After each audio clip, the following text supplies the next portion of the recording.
Il y a de nombreuses années, ce monde était autrefois beau et paisible, jusqu'à ce qu'un jour, des donjons et des royaumes secrets apparaissent en abondance, accompagnés de monstres. Le monde était au bord de la destruction. Mais les humains ont également acquis des pouvoirs extraordinaires. Ils ont obtenu la force de confronter les monstres avec aisance. L'apparition des changeurs de métier a permis à certaines villes humaines de survivre au parc central avant le sanctuaire forestier. Un professeur orientait les étudiants sur la menace des monstres. Il a dit que ce n'était pas parce que tous les changeurs de métier avaient la capacité de faire face aux monstres. De derrière, quelqu'un s'est avancé pour écouter la discussion du professeur. C'était un garçon aux cheveux blancs nommé Hiro. Regardant sérieusement devant lui, il plissa les yeux avec sérieux et resta sans voix, serrant les poings. Il se souvenait d'un souvenir de son enfance. À l'époque, on lui avait dit que sa résistance était un gaspillage du talent de sa sœur. Ces hommes avaient emporté sa sœur en disant qu'ils étaient ceux qui protégeaient le monde et non lui. Soudain, tout le monde se tourna vers lui. Lorsque quelqu'un le reconnut comme le héros génial, il arborait un sourire poli et salua tout le monde en disant qu'il ne semblait pas être trop en retard derrière la foule. Quelqu'un s'excusa soudainement et demanda à faire place. C'était une mage de feu aux cheveux rouges nommée Yula. Demandant avec colère pourquoi Hiro était arrivé si tard. Elle le taquina même en disant qu'il avait peut-être obtenu une profession horrible et qu'il avait trop peur de se montrer. Hiro lui répondit simplement qu'il n'existait pas de profession terrible. Il n'y a que des gens terribles. En l'entendant dire ces mots, Yula ne put s'empêcher de le taquiner en disant qu'il n'avait pas d'amis avec qui faire équipe.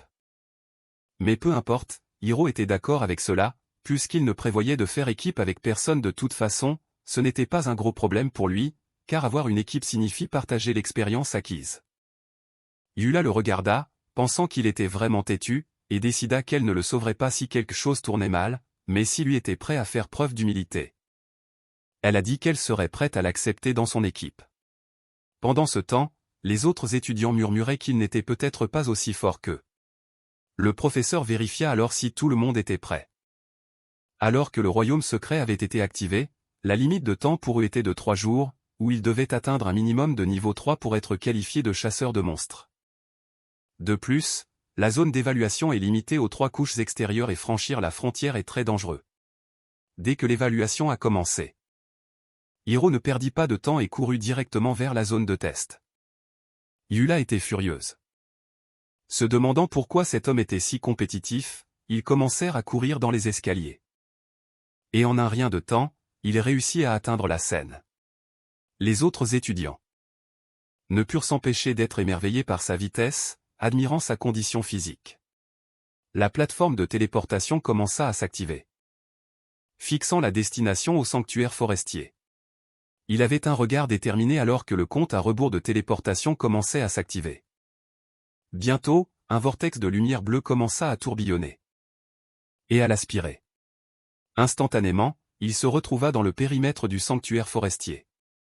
2 professeurs attendaient, se demandant jusqu'à quel niveau les étudiants pouvaient monter. Ils portaient une attention particulière à Yula, pensant que sa profession de mage de feu lui donnait un avantage. Ils considéraient également Hiro, qui avait subi des phénomènes célestes et avait obtenu la profession de nécromancien. Mais ils le jugèrent médiocre. Et les morts vivants qu'il peut invoquer ne sont comparables qu'à des monstres de 2e niveau. Pendant ce temps, le héros remarqua un mouvement subtil dans les buissons derrière lui, un monstre lapin en sortit. Rugissant alors qu'il se lançait sur lui pour attaquer, Hiro reconnut immédiatement la présence du monstre.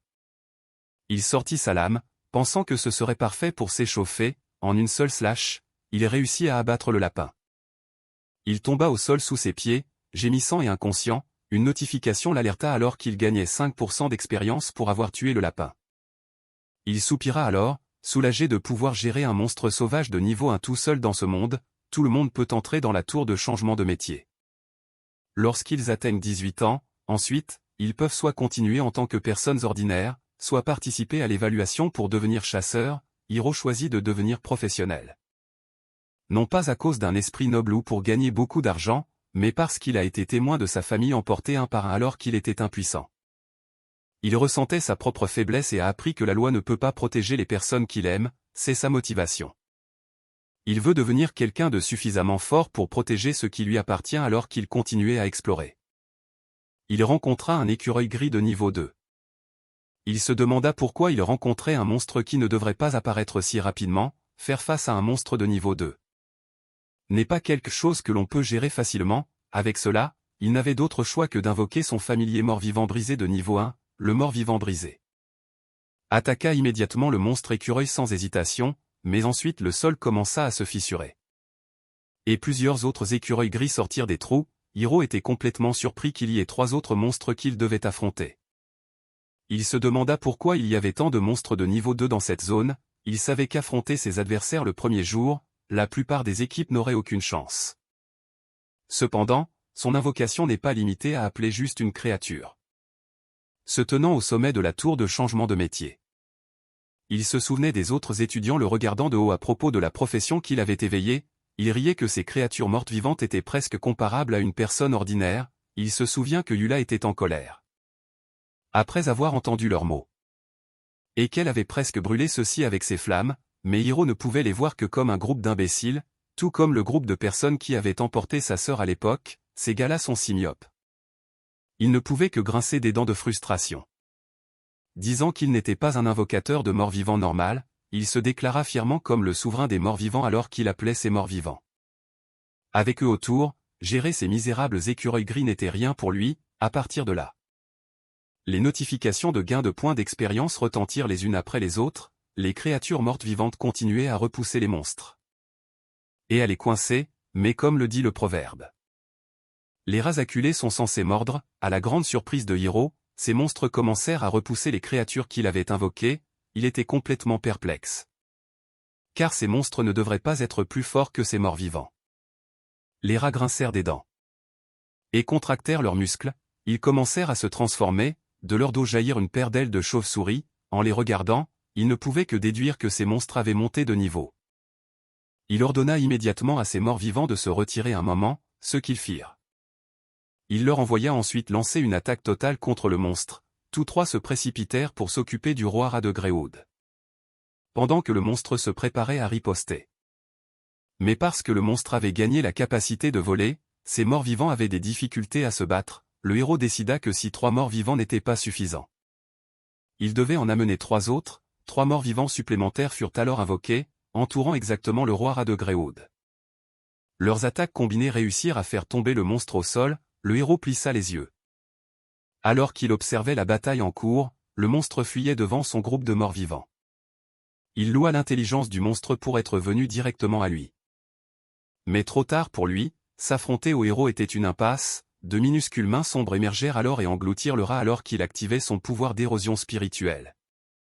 Peu de temps après, le monstre se retrouva dans un espace rempli d'esprits dominant le regardant de haut. Il entendit alors une voix lui ordonnant de se soumettre.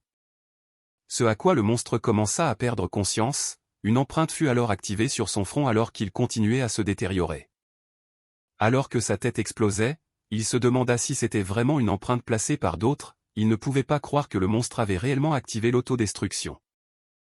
Alors que le monstre était allongé sous ses pieds, il se demanda ce qui venait de se passer, mais il réalisa rapidement qu'il n'avait pas beaucoup de temps.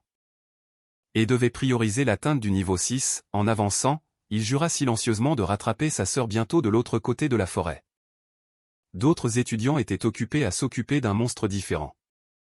Le monstre sanglier se précipita directement vers eux, ce qui les fit lutter pour y faire face, à leur secours. Yula activa ses poings enflammés contre le monstre.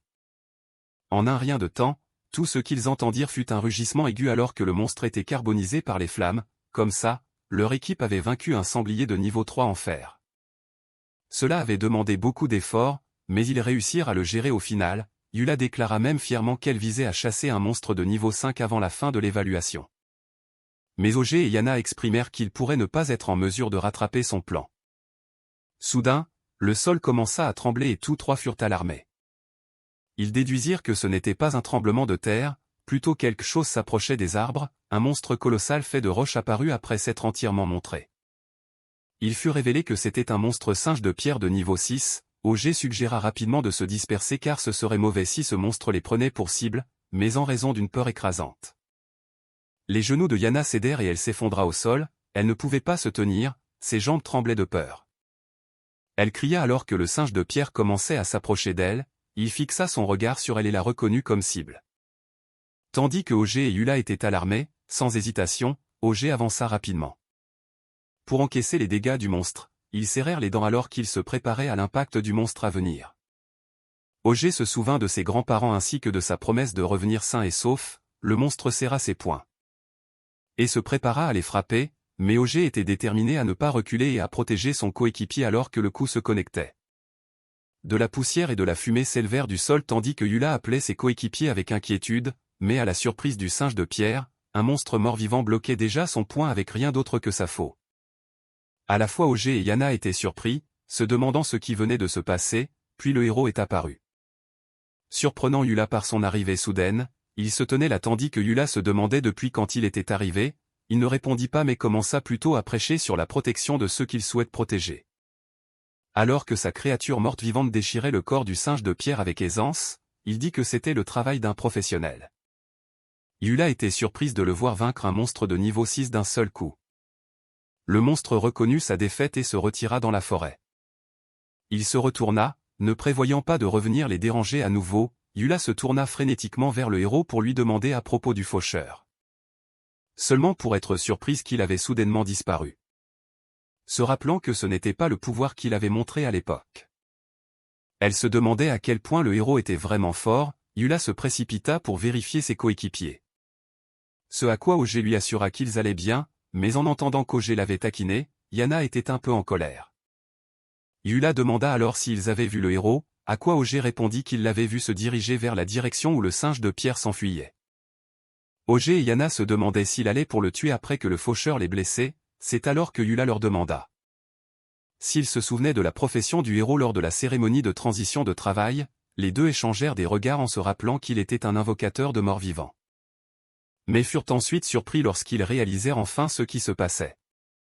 Eula déteste l'admettre, mais elle n'avait pas le choix et devait le reconnaître, il y a de fortes chances que le héros soit probablement plus fort que ce qu'il pouvait imaginer. Pendant ce temps, le singe de pierre en fuite était vu se retirant vers les montagnes, mais il ne savait pas que le héros l'avait déjà suivi. Et demanda qui le commandait, le singe de pierre ne lui cria que des réponses, voyant qu'il n'y avait aucun espoir que ce monstre parle. Il décida de l'utiliser comme sujet d'essai, il activa sa compétence de lecture de mémoire. Une compétence d'érosion spirituelle améliorée. Le singe de pierre plissa les yeux alors que la compétence du héros commençait à prendre effet, une vision d'une silhouette enragée fut vue. Révélant qu'il était celui derrière tout cela, regardant l'empreinte sur sa poitrine. Le héros reconnut que c'était la même empreinte que celle du roi rat de bois gris à l'époque, l'entité que le boss de donjon possédait, le singe de pierre. Et demanda si le héros était l'humain qui avait tué plusieurs de ses généraux, le héros resta impassible et confirma s'il était celui qui tirait les ficelles derrière le boss de donjon, ce dernier ne répondit pas.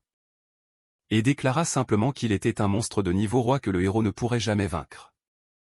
Mais aux yeux du héros, il n'était rien d'autre qu'un misérable tas de points d'expérience qui le ferait grandir, le boss de donjon rit de son arrogance. Et menaça de dévorer l'humanité une fois qu'il serait ressuscité, entendre cela mit le héros en colère, le faisant serrer le poing à son ordre. Le faucheur coupa instantanément la tête du singe de pierre avec aisance, le héros déteste vraiment quand les gens le menacent avec ceux qui l'entourent. Mais le boss de donjon ne faisait que posséder le singe de pierre.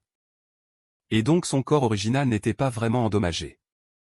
Bien que tuer le singe de pierre lui accordait suffisamment de points d'expérience pour atteindre le niveau 6 avec cela.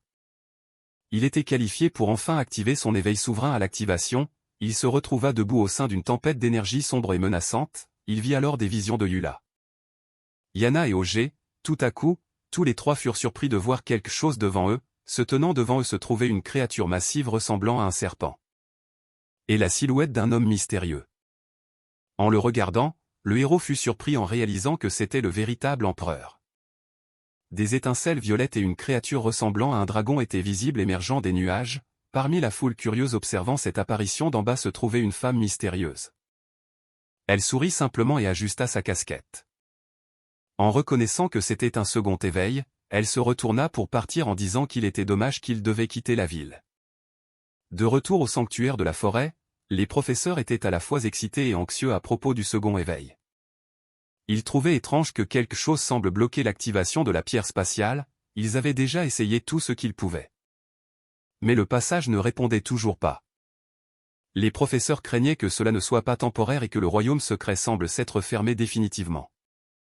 Pendant ce temps, la grande cérémonie sacrificielle est enfin terminée et les humains ne peuvent plus s'échapper. Le boss du donjon ordonna à ses serviteurs de semer le chaos puisque personne ne les dérangera plus. Pendant ce temps, un groupe d'étudiants se promenait tranquillement dans les forêts. Alors qu'ils marchaient, l'un d'eux remarqua quelque chose derrière. Quand ils regardèrent, ils virent un ogre gigantesque les regardant. L'ogre de niveau 6 rugit, effrayant les trois d'entre eux.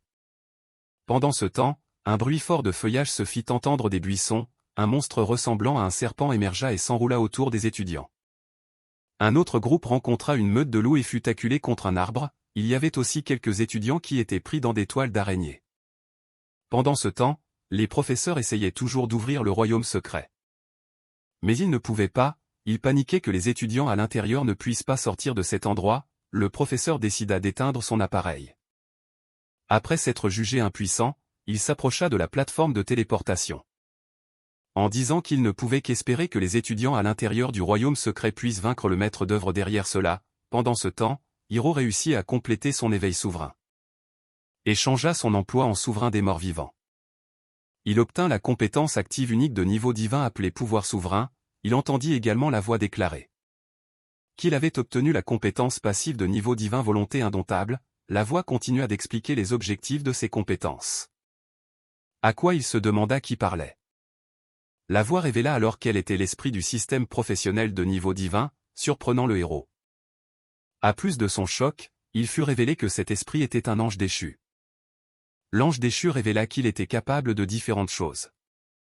Y compris le scan de la zone à la recherche de signes de vie. Le héros ordonna à l'ange déchu.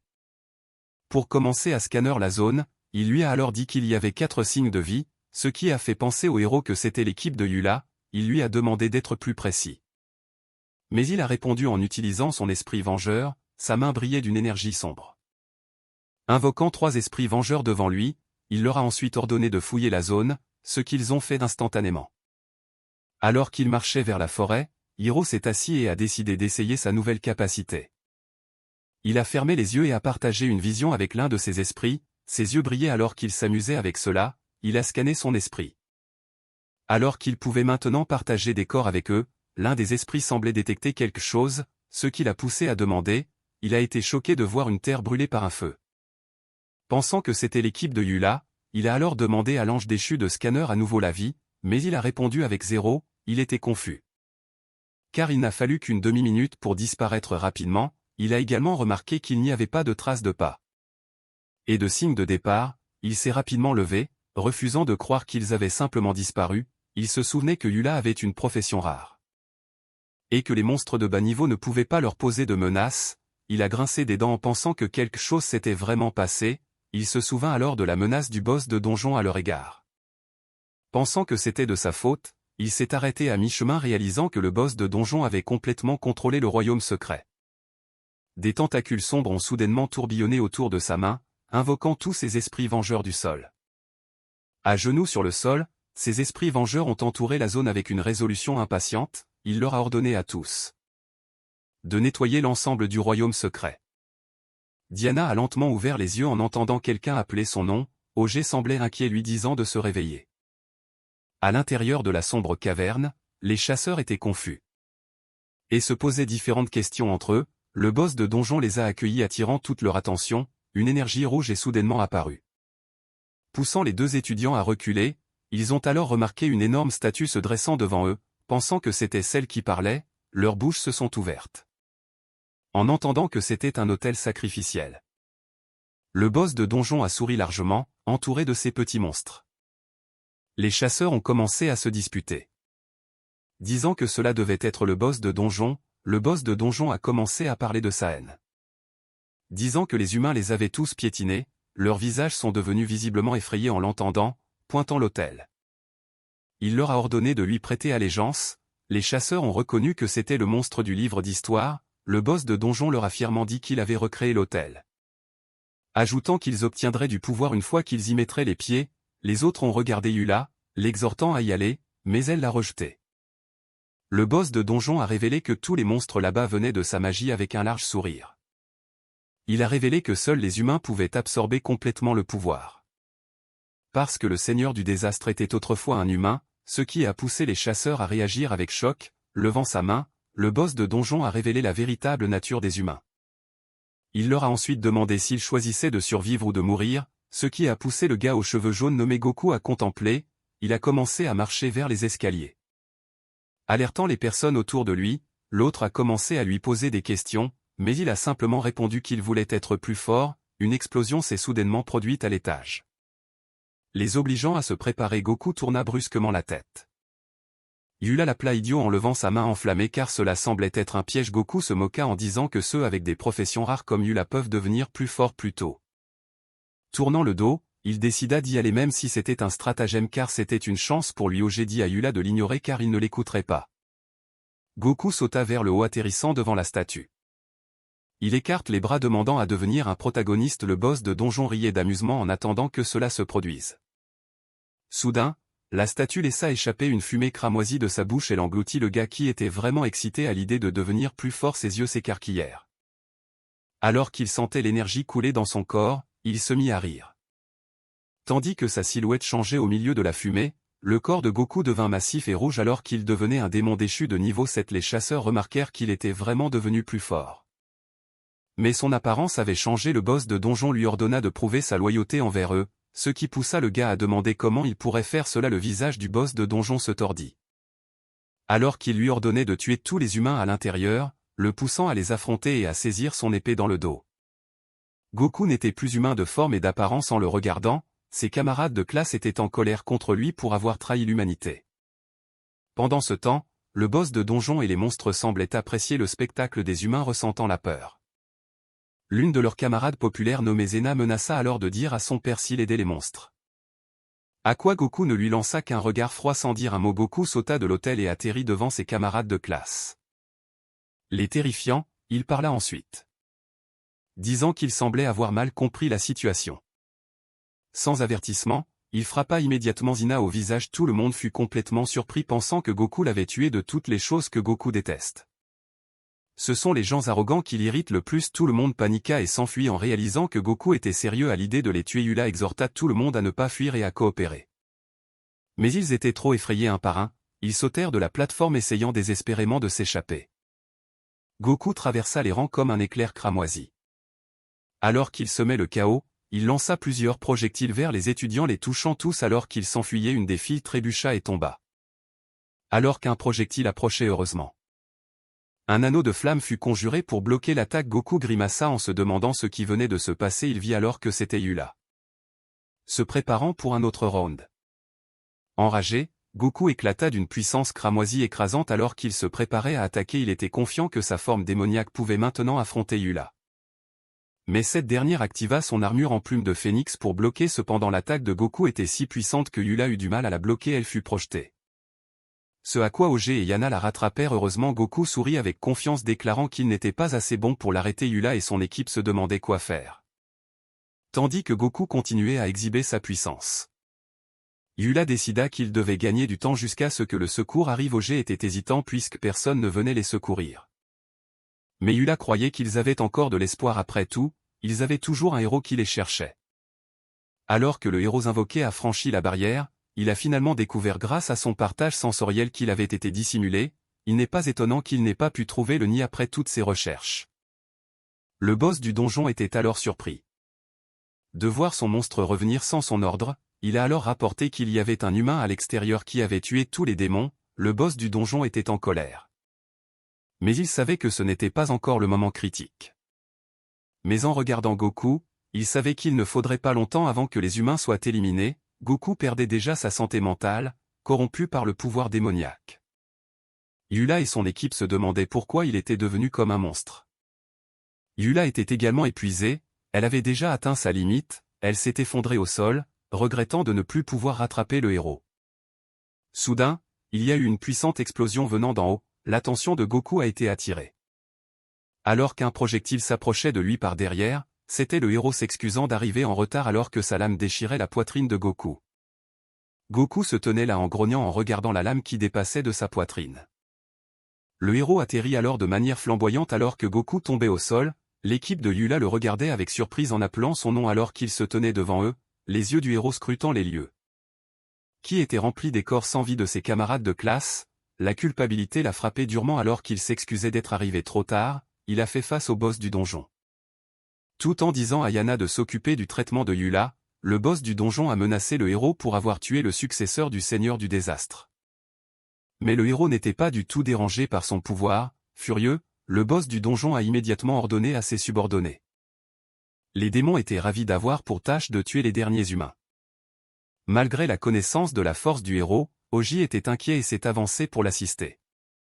Mais le héros lui a assuré qu'il ne se battait pas seul, Oji a mal compris cela, pensant qu'il s'attendait à ce qu'il se batte à ses côtés, le héros lui a tiré l'épaule. Et a précisé qu'il ne voulait pas dire cela, ce qu'il voulait dire, c'est qu'il pouvait invoquer sa propre armée de puissants morts-vivants. C'étaient ses invocations contre les subordonnés du boss du donjon. Se faisant face dans un échange de regards tendus, la guerre totale a éclaté en un rien de temps, plongeant tout l'endroit dans le chaos. Ogé a fait remarquer que ces monstres de haut niveau n'étaient pas à la hauteur des invocations du héros. Mais le héros savait que le boss planifiait encore quelque chose, il a supposé qu'il n'avait peut-être jamais eu besoin d'un successeur en premier lieu. Il a alors compris qu'il prévoyait d'utiliser la marque pour contrôler indirectement le pouvoir du Seigneur du Désastre, mais soudain, Goku est revenu à la vie en tant que Seigneur du Désastre et l'a attaqué au ventre. Yona a appelé son nom avec inquiétude en voyant cela tandis que le boss du donjon riait en le félicitant d'être un humain intelligent, le héros a eu du mal à respirer. Alors que le monstre expliquait que sa supposition était juste, les invocations du héros ont commencé à se désintégrer alors qu'il subissait beaucoup de dégâts. Pendant ce temps, le boss du donjon devenait plus fort en exploitant le contrat qu'il avait établi avec le Seigneur du Désastre. Il a lancé une attaque vers le héros. Le faisant tomber au sol, les autres ont appelé son nom avec inquiétude.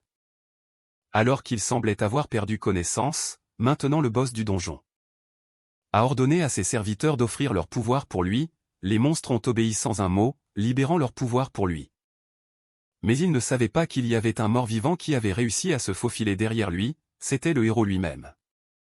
Qui utilisait le mort-vivant comme son avatar, le boss du donjon était complètement surpris de voir que le héros n'était pas mort, il ne perdit pas de temps.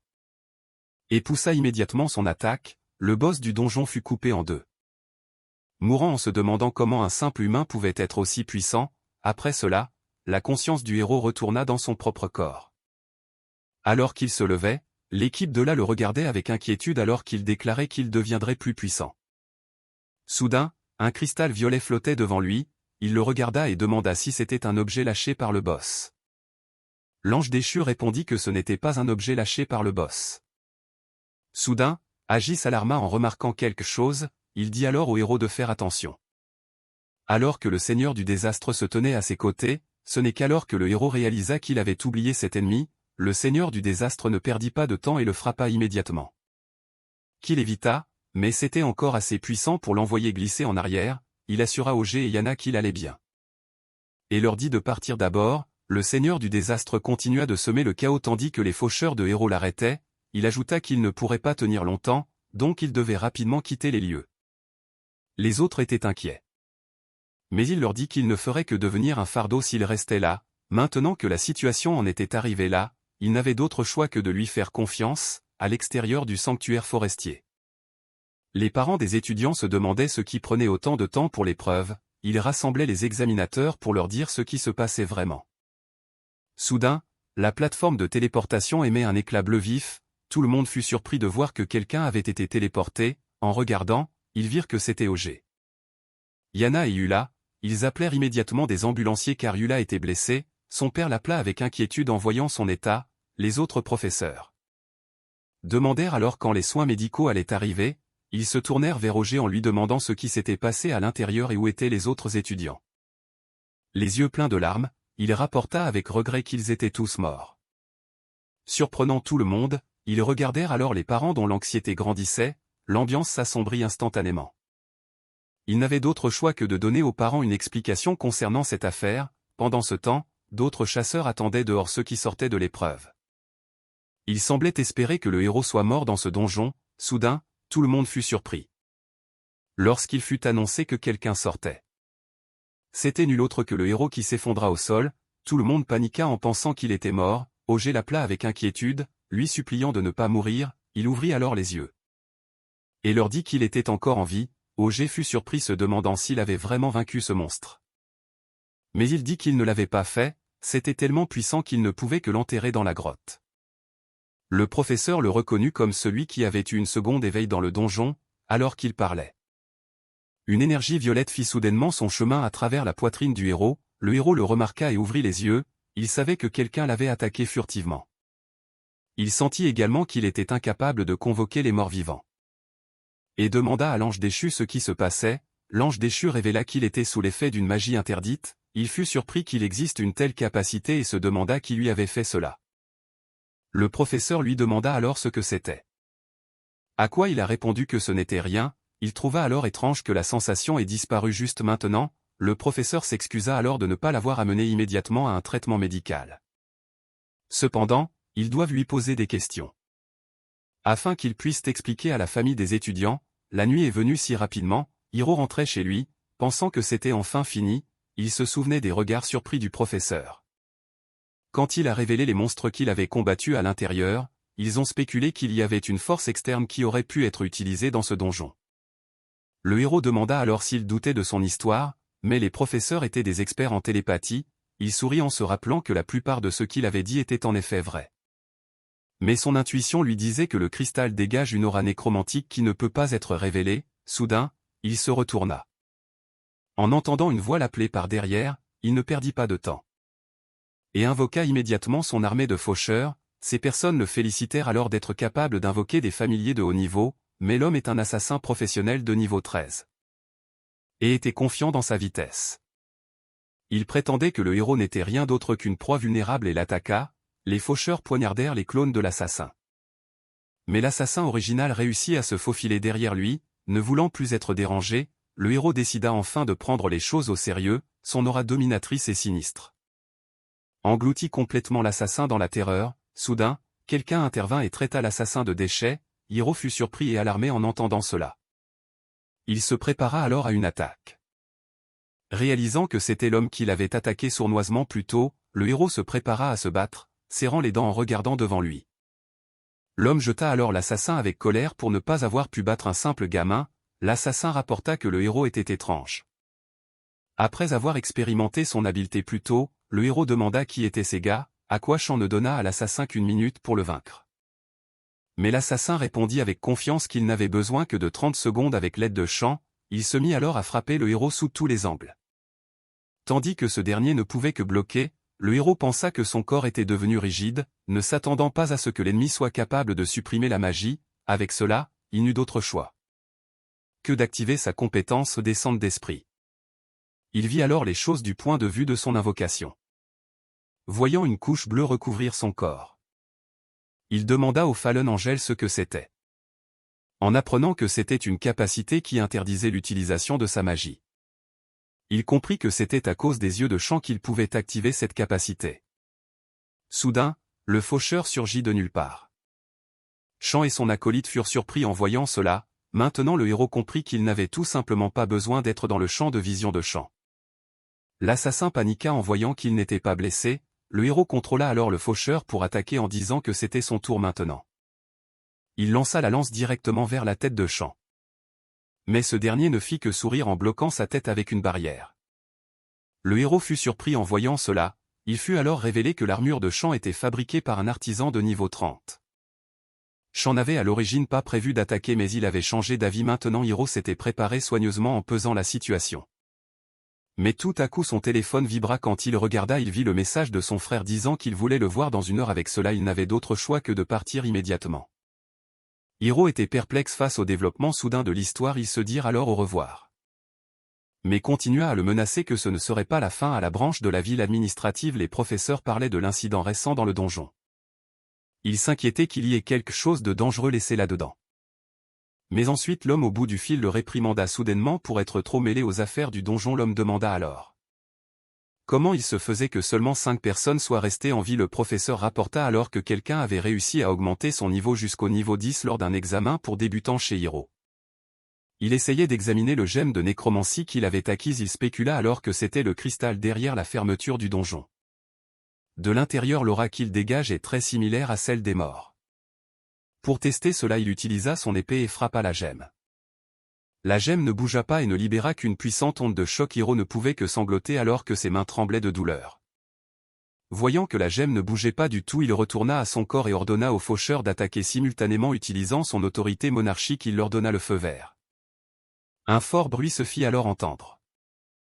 Ce à quoi son voisin lui cria avec colère de faire moins de bruit. À minuit, il se demanda de quel type de matériau était cette gemme pour être indestructible. Il se demanda si c'était parce qu'il était trop faible et que ses attributs étaient trop bas. Son téléphone vibra alors, attirant son attention. Il prit alors le téléphone et demanda qui c'était. C'était le professeur qui lui rapportait que des gens étaient venus dans la zone des Warcraft. Il s'avère qu'ils étaient après la chasse au rouleau d'or. En entendant cela, Hiro demanda ce que c'était. Et si tout le monde participerait? Il s'avère que c'est une compétition de classement entre diverses sociétés. Et ils sont à la recherche de la chute d'objets de monstres de haut niveau. Le professeur demanda pourquoi il posait cette question, à quoi Hiro se demanda silencieusement si cette personne participerait aussi. Il déclara alors qu'il voulait également aller à cet endroit. Le professeur fut surpris puisque cette zone a des monstres de niveau supérieur à 15. Hiro se tenait devant le point de contrôle de Daxia, l'endroit que tout le monde doit passer pour quitter légalement la ville. Il se souvenait que le professeur insistait sur le fait qu'il devait promettre une chose. Y aller seul aurait été plus facile pour lui, mais sa carte d'identité n'était pas encore prête. Pendant ce temps, une voix s'éleva appelant Oncle Jin. Elle agita même la main pour attirer son attention. Quand ils se virent enfin, ils se saluèrent. Alors l'oncle Jin dit à tout le monde de se détendre. Bien qu'ils aient encore besoin d'une personne de plus. Lorsqu'on lui demanda comment se passerait le partage du butin, il dit qu'un gamin de niveau 10 ne recevrait pas de part. Les autres lui demandèrent alors d'expliquer pourquoi il devrait porter un poids mort. Jin leur dit alors qu'il recevrait de l'argent s'ils pouvaient ramener le gamin avec eux. Et le ramener vivant. Tout le monde fut surpris et eut des réactions mitigées à ce sujet. Jin aurait normalement refusé aussi. Mais il a révélé que seraient des différents. Pendant qu'il parlait, Hiro était déjà debout devant eux. Jin lui a alors demandé de se présenter. Ce qu'il a fait, Freddy s'est présenté. Mais a activé une compétence contre lui. Hiro est tombé sous son illusion pendant un bref moment. Mais a rapidement dissipé cela en lui disant poliment qu'il était seulement là pour apprendre de ses aînés. Freddy a soudain ressenti une douleur aiguë. Lorsque sa compétence a échoué, Jin a alors demandé son passe. Tandis que Freddy pensait qu'il était bizarre, Hiro a compris que Freddy ne voulait pas qu'il rejoigne ce raid. Tout est réglé et ils sont sur le point de partir. Pendant que Hiro pensait à une excuse pour s'éclipser.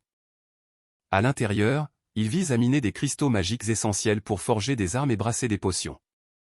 Puisqu'il ne se trouve que chez des bêtes de niveau 15. Les artisans engagent généralement d'autres pour les obtenir et les chasseurs de cristaux comme Jin et son groupe sont des raiders indépendants qui chassent les cœurs de bêtes. Hiro a demandé quelle était leur première étape. À quoi Jin a dit qu'il s'écarterait de l'ordinaire. Il a révélé qu'il y avait un renseignement fiable sur une bête dorée gravement blessée dans les montagnes de l'Ouest. Tout le monde a été surpris d'entendre cela. Sauf Hiro qui a dû demander ce que c'était. Emily a alors expliqué que les bêtes dorées peuvent potentiellement laisser tomber des rouleaux dorés. Entendant cela, Hiro a pensé qu'il serait mieux de les accompagner. Tout le monde était ravi de l'idée. Qu'ils allaient frapper un pot d'or dans ce raid. Prudent comme il est, Jacques a demandé d'où il tenait le renseignement. Jin a révélé que le soutien de Hiro était celui qui leur avait fourni le renseignement. Jacques avait l'air peu impressionné mais il n'a pas dit un mot. Pour lui cela semble toujours trop beau pour être vrai. Maintenant qu'ils sont prêts, Jin a invoqué son énorme familier oiseau. Hiro l'a regardé. Surpris de voir qu'il était aussi un invocateur. Entendant qu'il cherchait un vipé à croc bleu de niveau 20, tout le monde était ravi. Jin avait déjà exploré l'endroit et préparé des contre-mesures pour la bête. Pensant à l'argent, ils ont commencé à discuter de ce qu'ils voulaient acheter avec Emily. A ajouté qu'elle voulait aider ses parents à démarrer une entreprise. Afin qu'il n'ait plus à travailler dur. Hiro s'apprêtait à parler quand Freddy l'a soudainement interrompu. Il a immédiatement changé sa phrase pensant qu'il était tellement ennuyeux. Jin lui a averti qu'attaquer une bête n'est pas un jeu et qu'il doit suivre ses ordres. Il a ensuite dit à tout le monde de monter sur sa bête pour gagner du temps et de l'énergie. Maintenant qu'ils sont montés, ils sont enfin prêts à partir. Pendant ce temps, un lézard robotique a rampé hors des feuilles. Il a regardé l'équipe de Jin et a reconnu les niveaux des membres du groupe. Mais ensuite il s'est demandé pourquoi il y avait un gars avec un niveau si bas. Enfin Jin et son groupe sont arrivés au nid du vipé à croc bleu.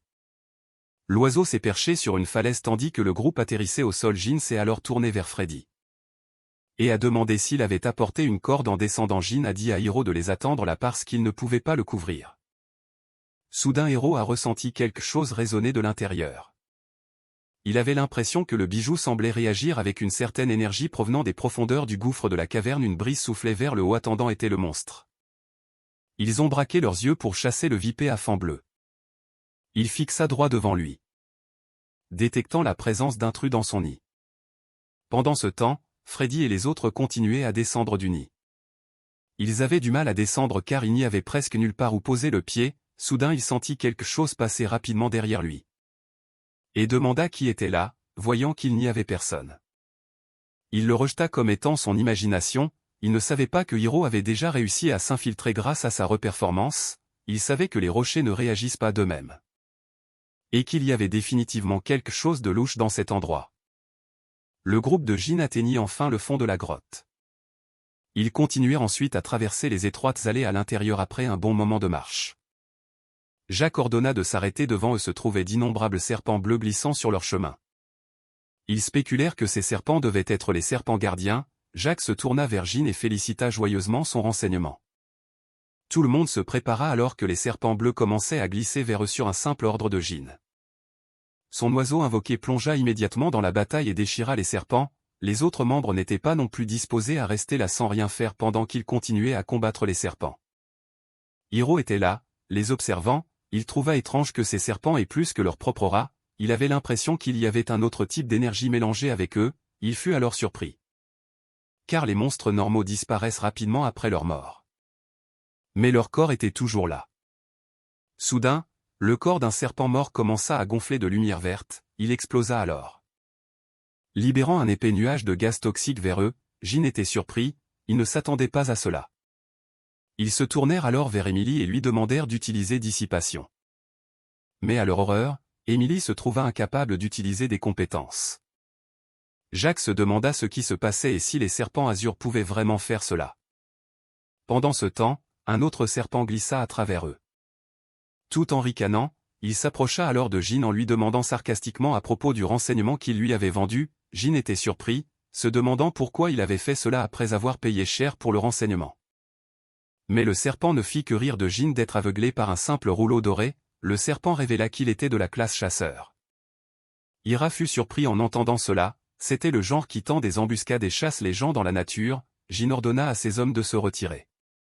Et d'oublier le rouleau doré. Soudain la pièce fut remplie d'un autre type de fumée. Le serpent glissa de nouveau vers le tunnel en disant que le roi serpent était enfin réveillé. Et viendrait après eux.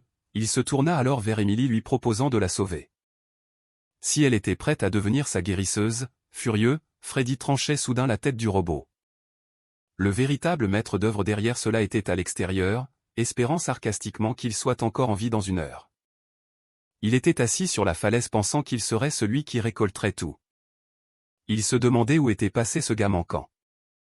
Mais il pensait qu'un faible de niveau 10 ne causerait pas de problème. Il ne savait pas que ce même faible de niveau 10 le surveillait déjà. Derrière lui, le maître d'œuvre se reposait tranquillement près de la falaise, pensant à quel point la situation était pratique pour lui.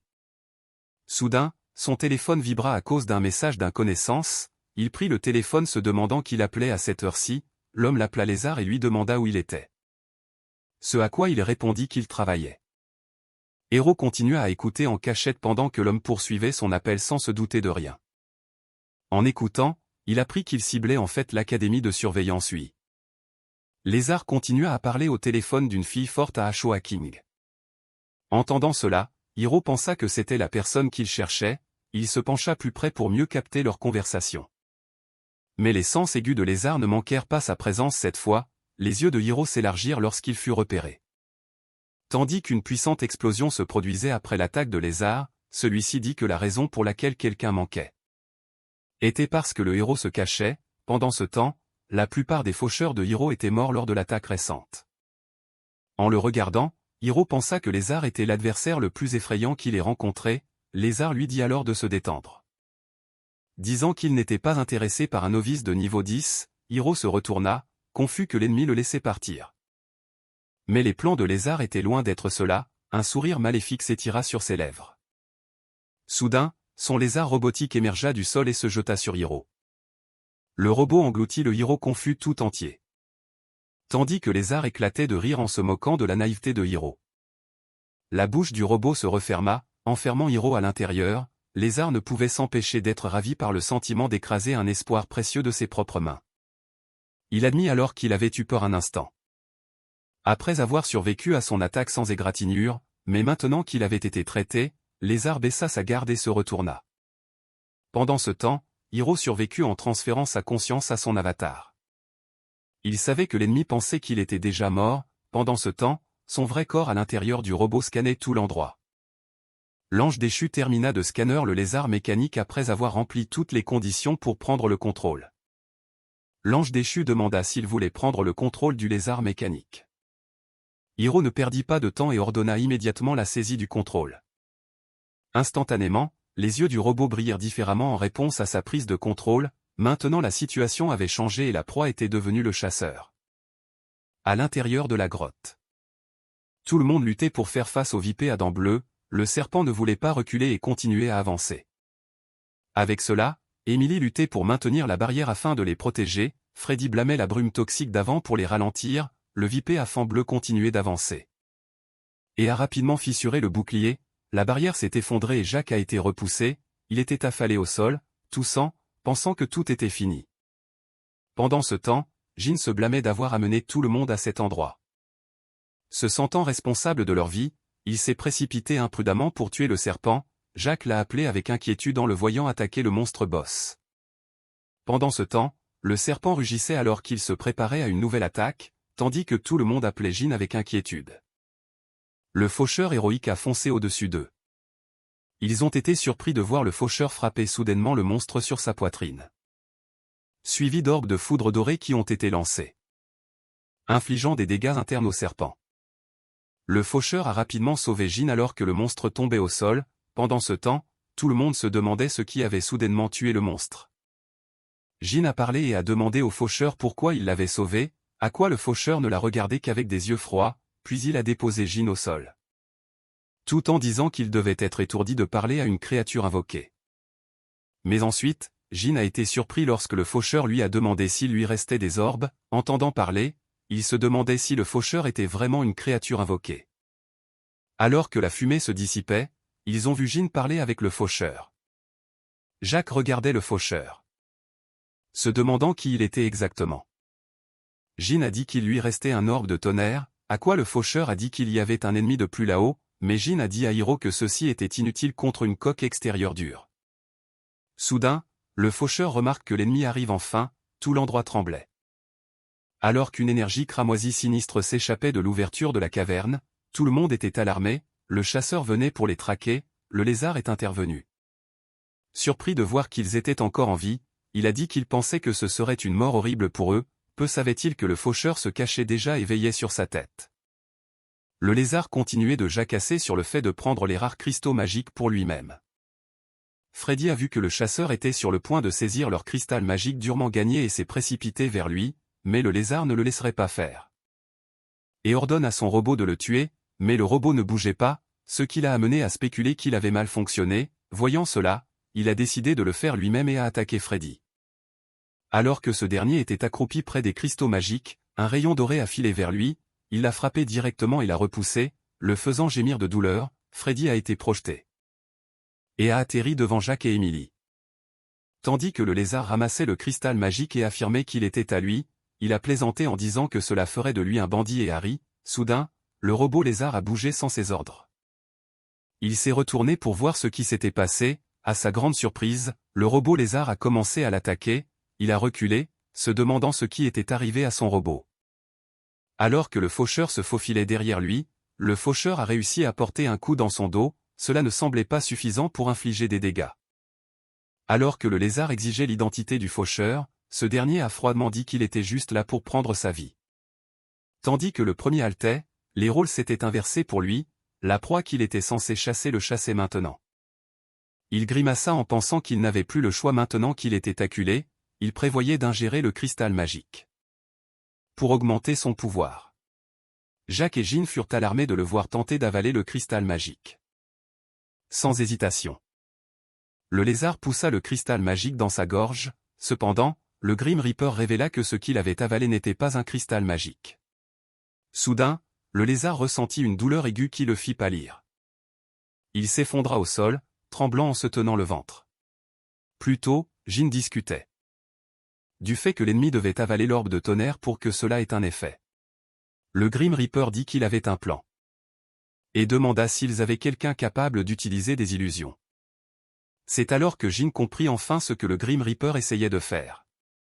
L'orbe de tonnerre continuait à ravager le corps du lézard de l'intérieur. Il s'effondra ensuite au sol, son corps fumant et inconscient. Jin était surpris et ne pouvait pas croire que cela avait vraiment fonctionné. Pendant ce temps, Freddy et Emily étaient si épuisés qu'ils ne pouvaient même pas se lever. Le Grim Reaper leur conseilla alors de partir rapidement. Car il avait une organisation derrière lui. Freddy insista pour qu'il cherche d'abord le repère du boss. Mais Jack l'arrêta. Il expliqua que l'équipe était faible et qu'il devait d'abord privilégier leur survie. Il dit qu'il devrait juste le laisser faire. En guise de gratitude pour les avoir sauvés, Freddy comprit ses paroles et se conforma.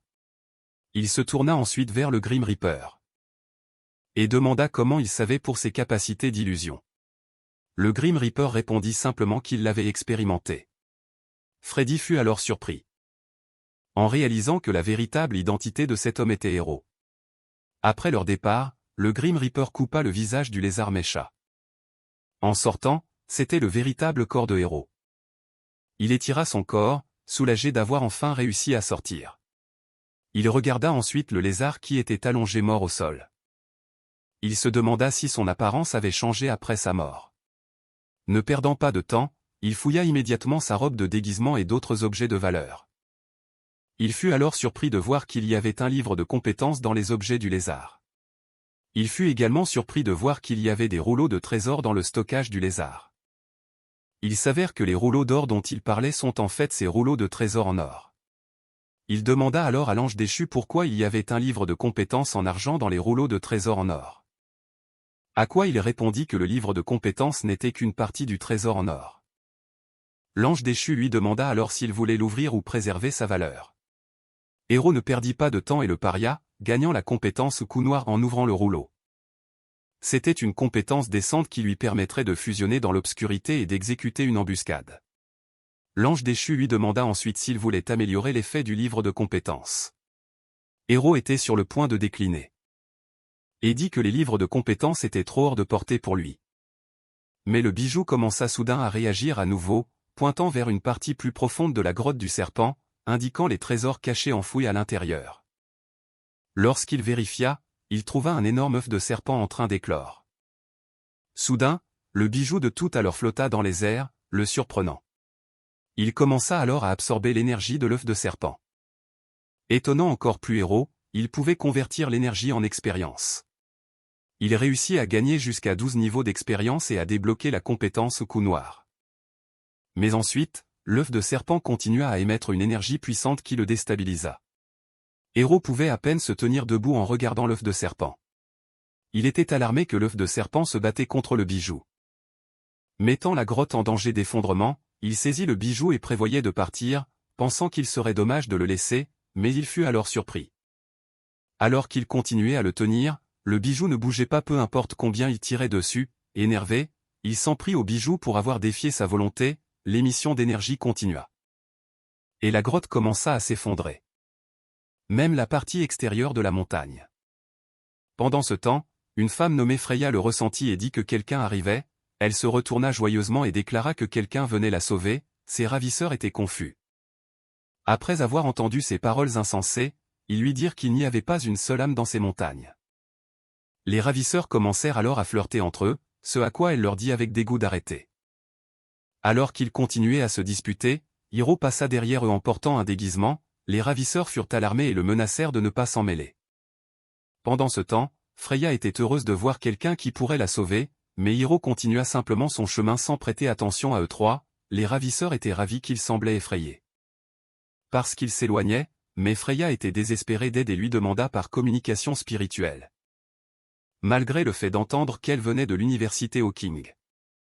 Les ravisseurs continuèrent à l'harceler, mais l'intérêt de Hiro fut enfin piqué lorsqu'il entendit parler de l'université. Freya continua d'expliquer son affiliation avec l'université. Tandis que les ravisseurs étaient alarmés. Elle proposa de lui faire découvrir l'université en échange de son sauvetage. Les ravisseurs se moquèrent de Freya. Pour espérer que l'homme la sauve, l'un d'eux commença à l'agresser, la faisant se recroqueviller de terreur, avec ça. Elle utilisa ses compétences pour se téléporter loin du ravisseur. Hiro fut surpris. Lorsque Freya commença à se téléporter derrière lui, elle était capable de se téléporter mais elle était toujours liée par les cordes. Remarquant cela, Hiro se demanda quel genre de compétences Freya venait d'utiliser. Les ravisseurs se transformèrent en leur forme de loup-garou. Et décidèrent de s'en débarrasser. En les regardant, Hiro était néanmoins alarmé. Freya l'avertit qu'ils étaient tous deux des morphères de bêtes de niveau 16. L'un des loups ne perdit pas de temps et chargea immédiatement vers lui, à quoi Hiro convoqua immédiatement son faucheur. Le loup-garou fut surpris lorsque le faucheur balança sa faux contre lui, mais après avoir vu qu'il n'était qu'un simple invoqueur de niveau 13, ils commencèrent à rire de lui. Hiro afficha un sourire sarcastique et rétorqua. En les moquant comme de simples chiens, le loup-garou était furieux et grogna contre lui. Freya demanda frénétiquement pourquoi il le provoquait. À cause de cela, le loup-garou entra dans son état d'amélioration secondaire. Freya expliqua que ses fluctuations d'énergie avaient maintenant atteint le niveau 18, mais contrairement à son conseil. Hiro ordonna immédiatement au faucheur d'attaquer. Il déclara avec confiance qu'il n'avait même pas encore utilisé toute sa force. Le faucheur leva sa hache, puis frappa avec un coup lourd contre le loup-garou. Le loup-garou fut surpris que la créature invoquée soit trop forte pour un simple niveau 13.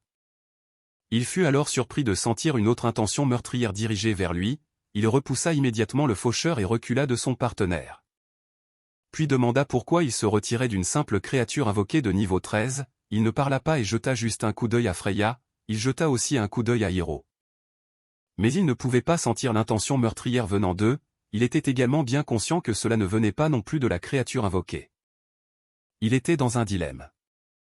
Il fait face à un seul faucheur, mais il y a deux intentions meurtrières. Il se demanda s'il y avait une autre créature invoquée. Regardant autour de lui pour la chercher, voyant qu'il ne bougeait pas, Hiro devint impatient et dit qu'il allait attaquer maintenant. Le loup-garou était terrifié, serrant les dents alors que le faucheur chargeait. Il s'inquiétait pour son partenaire laissé seul. S'il mourait, il savait qu'il devait faire quelque chose.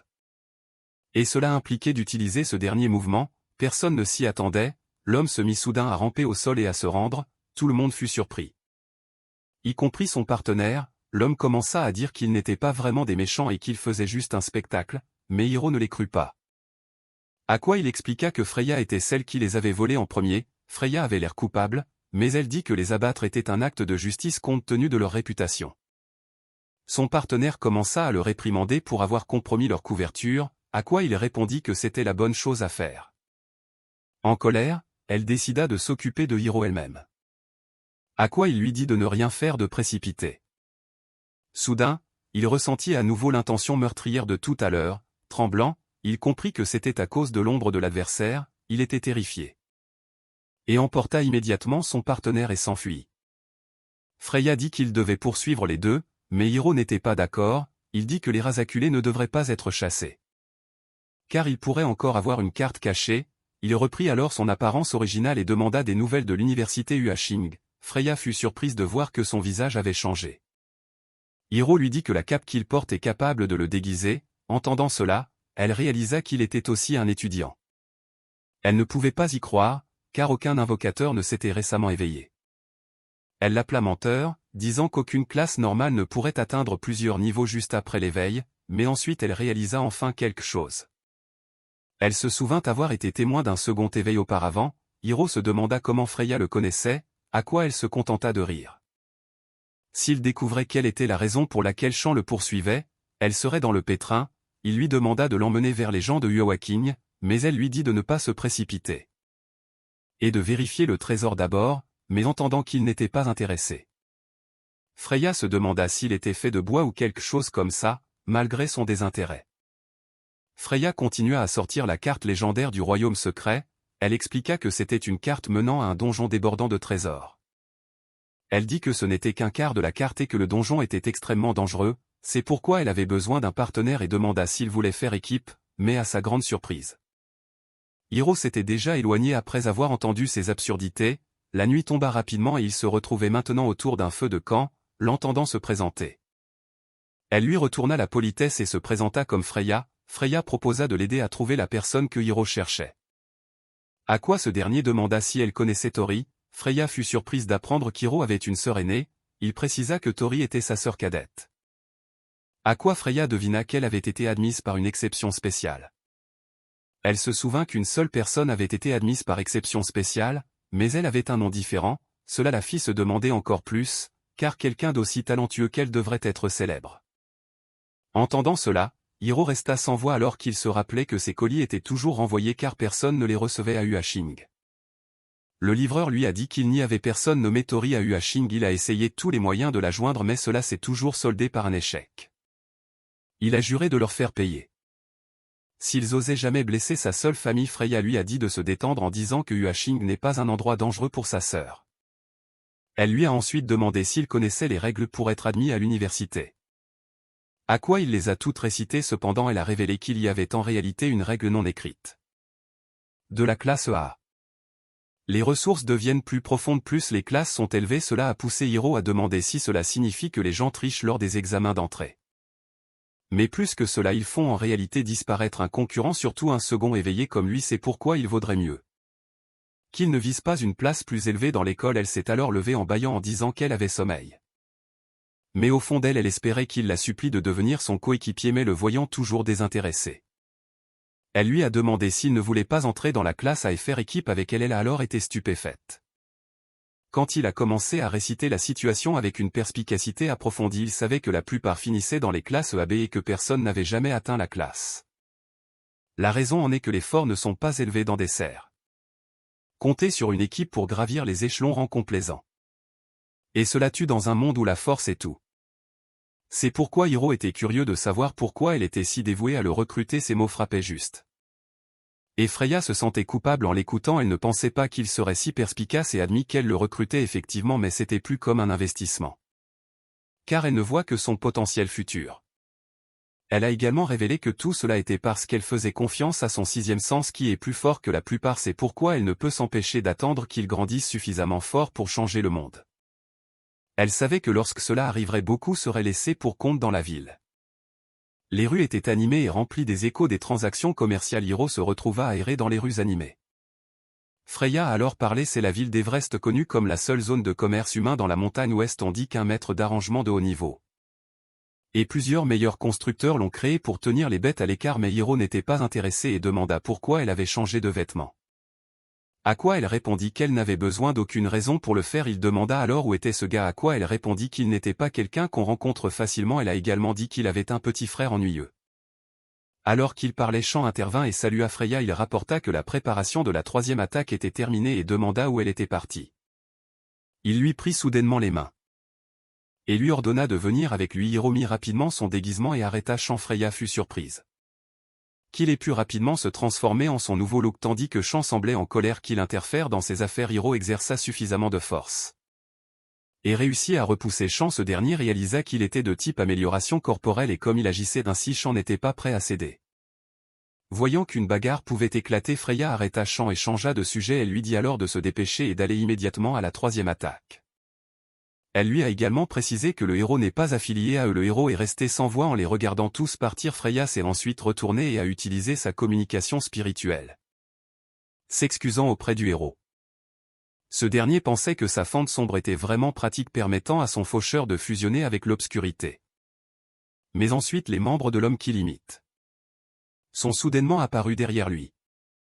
Ils ont demandé au héros qui était déguisé en leur membre poison Lézard. Seulement à ce moment-là, le héros a réalisé que cet homme était celui à qui Lézard parlait au téléphone à l'époque alors que l'homme nommé Pyro lui faisait un signe. Il a réalisé que ces personnes étaient des complices de Lézard. Il a continué à agir amicalement tout en faisant des blagues, auquel le héros a répondu par un rire, mais Pyro a senti que quelque chose n'allait pas lorsque Lézard a réagi à ces blagues alors qu'il ne le fait généralement pas. Il a demandé quelle était son identité et a libéré ses pouvoirs pour le frémir. C'était assez puissant pour que deux de ses faucheurs meurent en encaissant cette attaque. Le héros a grincé des dents alors qu'il essayait d'endurer l'attaque puissante de l'ennemi de niveau 18, mais ensuite il a été stupéfait en remarquant soudainement quelque chose. Le bijou de tout à l'heure a commencé à absorber l'énergie de l'attaque de l'ennemi. Même le héros ne pouvait pas croire ce qui se passait juste devant lui, tout comme ce qui s'était passé avec l'œuf de serpent. La flamme de l'ennemi a également été avalée. Pyro a crié alors que ces précieuses flammes étaient avalées par le héros. Ce n'était pas beaucoup de points d'expérience pour lui. Mais le héros était ravi de la possibilité de son niveau rapide. Pyro a appelé Lily en suppliant en disant qu'il avait perdu cette fois-ci. Lily est alors venue par derrière, surprenant le héros. Elle lui a demandé de rendre les flammes de Pyro disant qu'il ne l'avait puni que pour avoir ignoré les ordres. Le héros l'a taquiné en lui demandant s'il croyait maintenant qu'il était le vrai poison lézard. Lily a expliqué que seul son lézard mécha pouvait encaisser les flammes de Pyro de front. C'est alors qu'il a réalisé qu'il avait juste eu de la chance. Quand il avait battu lézard plus tôt, Pyro a ajouté qu'il n'avait jamais douté de son identité et voulait juste lui faire un accueil enflammé. Le héros a rétorqué en disant qu'il ne lui rendrait pas cet accueil. Lily a demandé à Pyro si perdre ses flammes perturberait le plan. À quoi il a répondu à peine assez. En entendant cela, elle lui a dit de considérer cela comme une leçon. Et a exhorté tout le monde à avancer. Déjà Pyro était complètement abattu que ses précieuses flammes aient été avalées. Derrière eux se trouvait le héros, les regardant avec une prudence totale, surtout Lily. Pyro lui a alors dit de se dépêcher déjà et de les aider avec le travail. Les trois d'entre eux ont continué à marcher dans la rue pendant ce temps à l'arène. Freya semblait en colère alors qu'elle marchait avec Chant. Elle regardait autour d'elle essayant de chercher Hiro dans l'endroit. Tous les deux sont ensuite entrés dans un bâtiment. Et Chant a appuyé sur le bouton de l'ascenseur pour l'étage où il voulait aller. Il a ensuite dit que le cap n'était que de niveau 25 à cet endroit et que son frère voulait l'obtenir en atteignant le 17e étage. Quelqu'un est monté dans l'ascenseur, c'était Wendy et Lester qui parlaient de ne pas aller au 18e étage à cause d'une certaine personne. Wendy a alors demandé s'il avait peur de cette personne. À quoi Lester a répondu qu'il voulait juste tester le chef de la classe 2A, senior contre junior, mais Wendy savait que s'égaliser avec cette personne serait un miracle.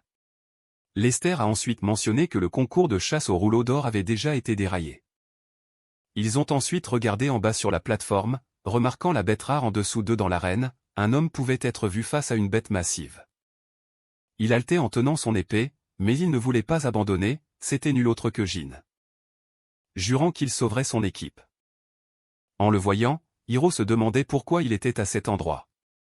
Pyro lui a alors demandé s'il connaissait l'homme qui se battait en bas. Il a nié, disant qu'il se demandait juste quel genre d'homme se bat dans un match de scène désespéré. Pyro lui a alors dit que quelqu'un avait forcé Jen à un contrat d'esclavage et était devenu un simple outil. Il a aussi remarqué que ce n'était pas quelque chose dont le lézard avait son mot à dire, puisqu'il avait fait pire, mais en entendant Hiro le menacer, il a immédiatement changé de sujet. Soudain, Lily est apparue derrière eux et a dit qu'elle avait déjà tout cartographié. Beaucoup de gens de Huawei étaient arrivés et ils devaient faire attention. Lily s'est ensuite tournée vers Pyro, lui rappelant de prendre les choses au sérieux. Hiro a alors été alarmé lorsqu'il a été révélé qu'ils allaient les voler sous peu.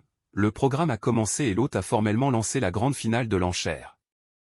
Il a présenté à tout le monde le dernier article, qui est un objet rare et super génial de la guilde. En entendant l'introduction, la foule était totalement curieuse de savoir ce que ce trésor pourrait être.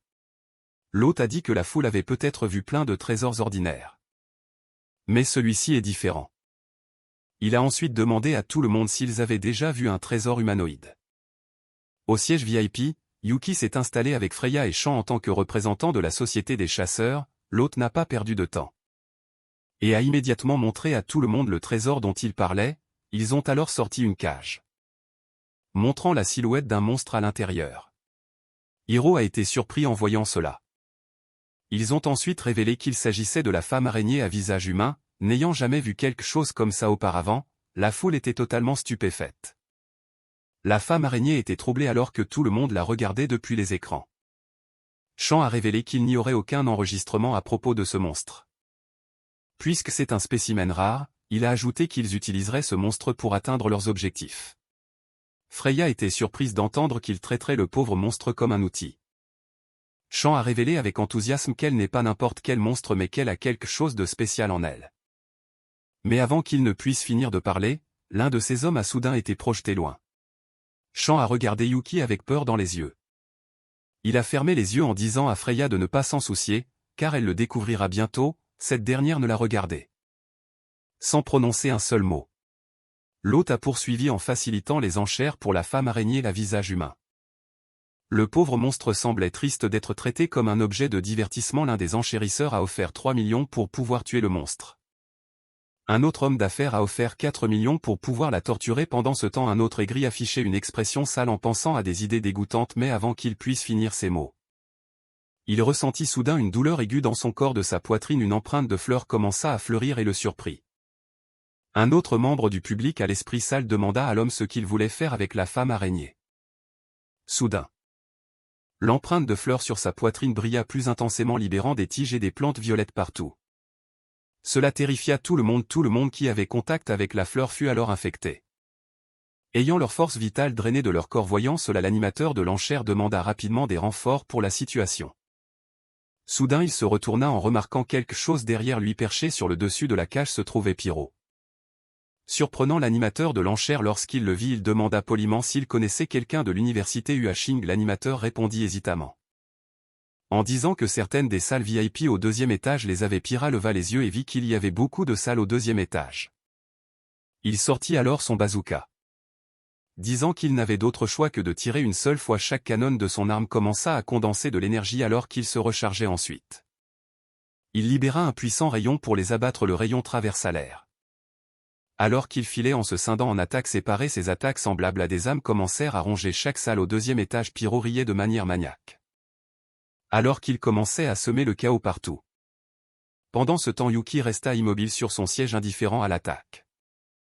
Alors qu'il se couvrait d'une barrière, il ne faisait que regarder droit devant lui avec un regard féroce. D'un autre côté, Sean et Freya se demandaient ce qui venait de se passer. Yuki jeta alors un coup d'œil sur le côté, demandant pourquoi ils n'étaient pas morts.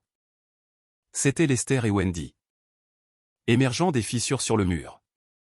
Lester demanda alors où étaient les autres membres de la société des chasseurs, à quoi Wendy répondit qu'ils devaient être partis tôt après la fuite de l'information. Ils dirent alors que le nom de Yuki en tant que leader de la société des chasseurs pouvait dissuader la plupart des étudiants. Cependant, cela ne pourra pas arrêter ces véritables chasseurs en quête de sensations fortes. Hiro se tenait au sommet de la cage en métal, exprimant son excitation pour le combat à venir. Alors que tout le monde s'enfuyait, Hiro pensait que c'était une bonne occasion de se débarrasser d'eux. Et juste pour être sûr, il prévoyait d'envoyer l'un de ses faucheurs. Pour vérifier cela, soudain il entendit quelqu'un appeler son vrai nom derrière lui. Il se retourna pour vérifier, demandant si la personne derrière lui le reconnaissait. Jin précisa que c'était parce qu'il avait vu un mort marcher à nouveau. Alors il devina ce qui était arrivé. Hiro essaya de dire qu'il pourrait être le vrai lézard, et prévoyait de le tuer à nouveau, mais Jin croit fermement qu'il est vraiment un héros. Alors que tout le monde essayait de fuir et de s'échapper, Jin continua de dire au héros qu'il devait remettre sa lettre à sa famille. Il lui tendit la lettre et assura que sa famille le rembourserait. Le héros demanda si c'était à cause du contrat d'esclavage qu'il ne pouvait pas le faire lui-même. Jin se tut en disant qu'il lui restait encore quelque chose à faire. Il quitta tristement les lieux, en disant qu'il ne pourra jamais revenir. Pendant ce temps, un autre étudiant s'effondra à genoux. Mais malgré cela, Pyro se sentait toujours ennuyé après avoir abattu tant d'étudiants. Mais à sa grande surprise, quelqu'un applaudit soudainement et loua son audace pour avoir défié une bête humanoïde. Un homme se tenait là, lui ordonnant de poser la femme araignée et de s'en aller. Il dit qu'il n'était pas son adversaire et que sa cible se trouvait ailleurs. Pyro n'aimait pas que cet homme le méprise, il était en colère. Il se tourna alors vers Lily et lui demanda de le tuer, mais elle dit qu'il provoquait Pyro et non lui. Mais Pyro sait qu'il ne peut pas rivaliser avec lui, il voulait juste sauver sa dignité. Le vieil homme sourit, amusé en voyant son attitude désinvolte. Il ne perdit pas de temps et sauta vers lui assénant un coup solide sur le menton qu'il envoya voler. Le coup était si puissant qu'il le heurta contre un mur. Sean et Freya furent surpris de voir que Pyro avait été mis KO d'un seul coup par le vieil homme. Freya lui dit alors de regarder le vieil homme attentivement. Il s'avère que ce vieil homme était en réalité un chasseur de niveau 23 avec une profession de boxeur explosif. L'homme commença à rabrouer les étudiants de l'université Uawaking, en disant qu'ils étaient trop faibles, mais en entendant cela, Wendy ne put s'empêcher de rire. Le vieil homme était confus et demanda de quoi elle riait. Wendy lui demanda alors si l'université Uaking était un endroit où des traînants comme lui pouvaient entrer. Le vieil homme changea d'attitude et négocia avec eux. Wendy se tourna vers Lester lui demandant de s'occuper du vieil homme. Lester dit alors au vieil homme que le niveau n'est pas tout. Pendant ce temps, Hiro écoutait leur conversation depuis sa forme de faucheur. De l'autre côté se trouvait Yuki, sirotant sa tasse de thé et restant indifférent. Lester commença à se charger, disant qu'un simple écart de 3 niveaux n'était rien pour lui. avec un mouvement rapide, Lester parvint à se rapprocher du vieil homme en un rien de temps. Il déchaîna alors un puissant coup de poing. Suffisant pour envoyer le vieil homme s'écraser au sol, il était tellement en colère que son orgueil ne pouvait pas supporter d'être abattu, mais avant qu'il ait le temps de se fâcher, ses bras commencèrent à geler. Mais Lester ne lui laisserait aucun espace pour se rétablir et se jeta sur lui, cependant, il fut également surpris de voir ce qui arrivait au vieil homme. Des étincelles commencèrent à engloutir le corps du vieil homme alors qu'il gémissait de douleur, Lester ne pouvait pas se retenir. Et se dirigea directement vers le vieil homme. Malgré son désir de ne pas le faire, une puissante explosion se produisit, libérant des fumées d'énergie bleuâtre. Wendy fut surprise en voyant cela et appela Lester avec inquiétude. Pendant ce temps, les chasseurs parlaient de la folie de Jean pour s'être fait piéger dans un contrat d'esclavage. Ils mangeaient tranquillement des barbecues tout en continuant à discuter de leurs affaires. Il s'est avéré qu'ils prévoyaient de faire une transaction concernant un rouleau doré.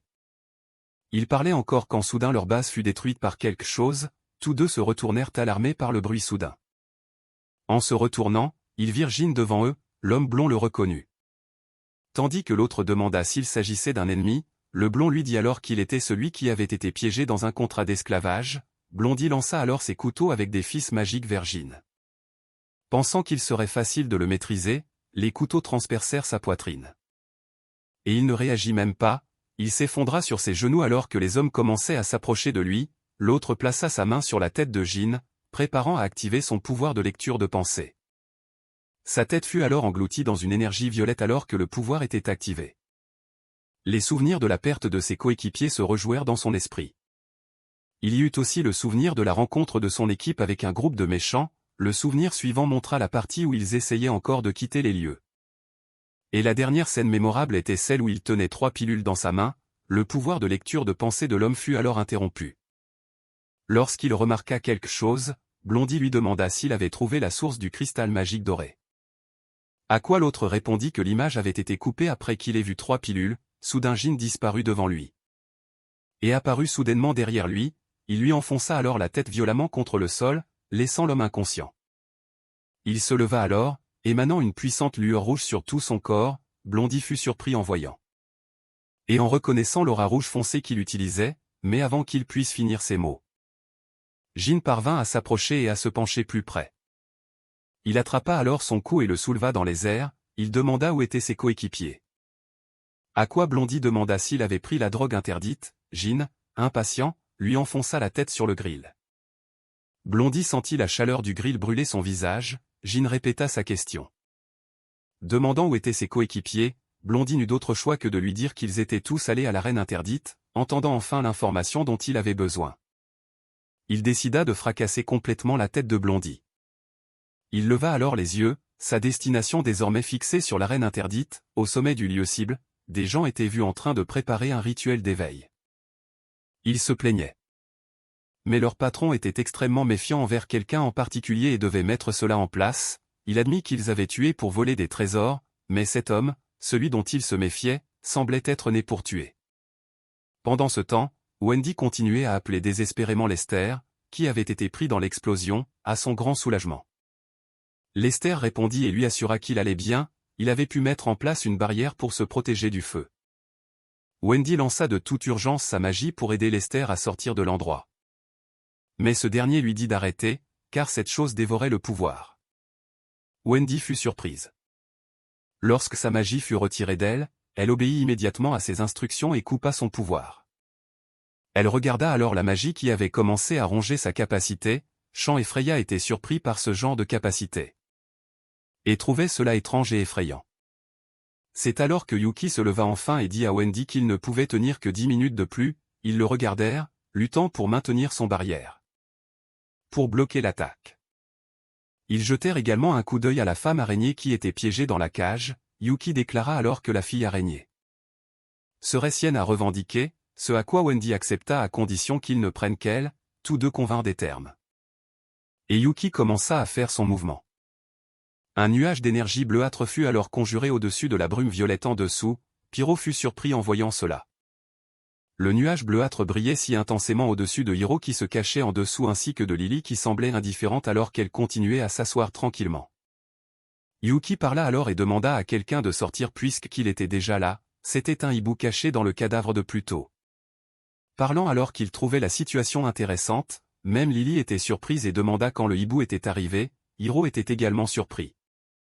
Et demanda quel genre de capacité c'était, sentant qu'il était vu, Wendy commença à libérer des étincelles jaunâtres.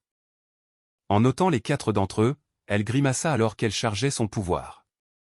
D'un coup, elle tira plusieurs flèches de foudre vers les ennemis, le cadavre où le hibou se cachait fut touché. Lily esquiva sans effort une des flèches. Tandis que Hiro était surpris d'avoir été repéré par l'ennemi, Pyro évita à peine la flèche qui était directement visée sur sa tête, il utilisa alors ses compétences de feu pour pouvoir retrouver son équilibre. Il était sur le point de baisser sa garde mais fut alors surpris en voyant les flèches revenir vers lui, il s'enfuit désespérément, incrédule que les flèches aient une capacité de suivi. À l'extérieur du campus se tenait Hiro qui remarqua que les étudiants qui regardaient étaient terrifiants. En voyant le niveau qu'il devait atteindre, il savait que la priorité était de devenir plus fort rapidement. Soudain, il remarqua quelque chose de familier en regardant le sol. Il vit Jin se promener dans les parages. Émanant une aura rouge sombre, Hiro sauta alors et appela Jin qui semblait ne pas l'entendre, il lui attrapa l'épaule et demanda ce qui lui était arrivé. Mais soudain, Jin libéra une puissante aura cramoisie qui le repoussa, Hiro était totalement surpris, grimaçant alors qu'il regardait l'état étrange de Jin. Ce dernier le regarda avec des yeux injectés de sang et une expression en colère, Hiro reconnut son étrange pouvoir. Et demanda ce qui s'était passé en si peu de temps, soudain, le bijou commença à réagir au pouvoir que Jin dégageait, Hiro se demanda si c'était le pouvoir qui fuyait. Mais il conclut que ce n'était pas le cas. Il reconnut que ce pouvoir était similaire aux flammes de Pyro. Mais la réaction du bijou était visiblement plus calme. Il ne pouvait que serrer le poing en regardant Jin s'éloigner dans cet état. Pendant ce temps, Pyra était vu demandant désespérément à Lily de le sauver, cette dernière le regardait alors qu'il criait de manière pathétique tout en étant poursuivi par la flèche de foudre. Soudain, elle reconnut une aura et comprit que la formation avait été activée, elle appela alors Wendy. L'adressant comme la fille archer. Elle lui dit ensuite de donner tout ce qu'elle avait la prochaine fois qu'elle se rencontrerait, ce à quoi Wendy, en colère, répondit qu'elle n'échapperait jamais à ces flèches de toute façon. Lily ne répondit pas et commença à se déplacer à travers l'espace. La flèche de foudre lancée par Wendy rata sa cible. Et Lily s'échappa, Wendy était si surprise de voir que ses flèches avaient échoué, soudain, Lily apparut devant Pyro qui était encore poursuivi par la flèche de foudre. Elle l'encouragea alors à tendre la main, ce qui ravit Pyro. Dès qu'elle saisit sa main, elle le tira hors du chemin de la flèche et ils s'échappèrent, voyant cela, Chan et Freya se demandaient si Lily était une professionnelle de type espace extrêmement rare venant de cet endroit. Le portail de Lily émergea et tous deux en sortirent, Pyra se plaignit qu'il avait l'air pathétique devant les ennemis.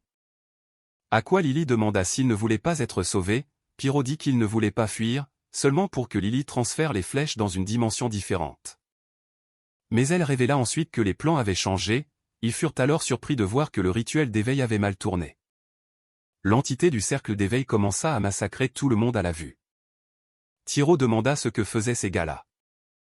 Tandis que Lily dit qu'ils essayaient d'éveiller l'araignée à visage humain Yuki et la société des chasseurs, ainsi que Wendy et Lester, se tenaient devant l'araignée humaine. Ils prévoyaient de révéler la véritable forme de ce monstre, l'énergie instable du rituel d'éveil commença à se déchaîner sauvagement. Elle tira alors un puissant rayon rouge vers le ciel, Pyro leva les yeux avec émerveillement. Tandis que Lily lui dit d'arrêter, car il devait s'en aller, le rayon s'écrasa alors du ciel. Ce à quoi Yuki regarda avec surprise. Le rayon tomba directement sur la femme araignée qui était à l'intérieur de la cage à l'extérieur de l'endroit. Tout le monde vit le puissant cercle d'éveil activé au-dessus d'eux, tandis qu'un hibou possédait un autre cadavre et parlait à Yuki. Il sourit alors largement, commençant le massacre de toute la ville, le cercle d'éveil s'intensifia. Et exhala une quantité d'énergie encore plus immense, tous ceux qui virent cela reconnurent que cela venait des 18 terrains interdits. Du cercle d'éveil dans le ciel émergèrent des toiles d'araignée, la femme araignée sauta alors dessus, tissant plus de toiles pour se cocooner. Alors qu'elle atterrissait dessus, Hiro leva les yeux, se demandant ce que c'était, il fut alors révélé que toutes les proies dans 1 kilomètre de ce domaine avaient leur niveau supprimé. Alors qu'il regardait la femme araignée se cocooner, Hiro se demanda comment elle chasserait. Mais soudain, d'innombrables araignées furent invoquées depuis sa toile et descendirent sur les habitants de la ville, tout le monde courut désespérément. Alors que les araignées commençaient à les tuer un par un, Hiro loua l'ingéniosité de la femme araignée pour utiliser des invocations afin d'absorber des points d'expérience. Cependant, ces monstres seuls ne suffiraient pas à le vaincre, Hiro sauta dans les airs, visant l'une des araignées alors qu'il se préparait à attaquer. Dessous le sol, le faucheur émergea alors en tenant une lance. Cela a ensuite transpercé la tête de l'araignée et s'est lancé directement vers la femme araignée dans les airs. Le héros a saisi la lance et a profité de son élan. La lance l'a porté directement vers le cocon de la femme araignée, il a ensuite sorti le bijou. Prévoyant d'éliminer d'abord le chef. Le bijou a commencé à absorber l'énergie de la femme araignée. Voyant qu'il n'y avait aucune résistance, le héros a baissé sa garde, la femme araignée à l'intérieur du cocon dormait tout en absorbant les points d'expérience. Mais peu de gens savaient que la marque derrière sa nuque a commencé à briller, elle a ensuite fleuri et a libéré d'innombrables petits vers qui se sont glissés le long de son corps. Soudain, Hiro a ressenti quelque chose de différent. Alors qu'il absorbait l'énergie de la femme araignée, il a jeté un coup d'œil au cocon qui commençait à se comporter différemment. Le cocon a commencé à libérer une immense quantité d'énergie qui a repoussé le héros, quelque part dans la ville endormie. Hiro était surpris que la femme araignée faisait partie du plan de Hibou. Elle lui a alors révélé qu'il n'avait pas été informé intentionnellement, étant donné sa personnalité, elle a ajouté que s'il savait qu'il faisait juste semblant de s'attaquer à la femme araignée, il n'aurait pas agi naturellement. Ils sont ensuite entrés dans un bâtiment et ont vu une lettre sur la table. Lily l'a ramassée, reconnaissant que c'était un message de Hibou pour eux. Il a ensuite été révélé que la malédiction qu'il avait plantée à l'intérieur de la femme araignée avait été déclenchée par quelqu'un. Pendant ce temps, le héros s'est retrouvé allongé sur le sol. Et couvert de contusion, il a essayé de se lever, se rappelant qu'il y avait quelque chose qui s'était éveillé dans le cocon.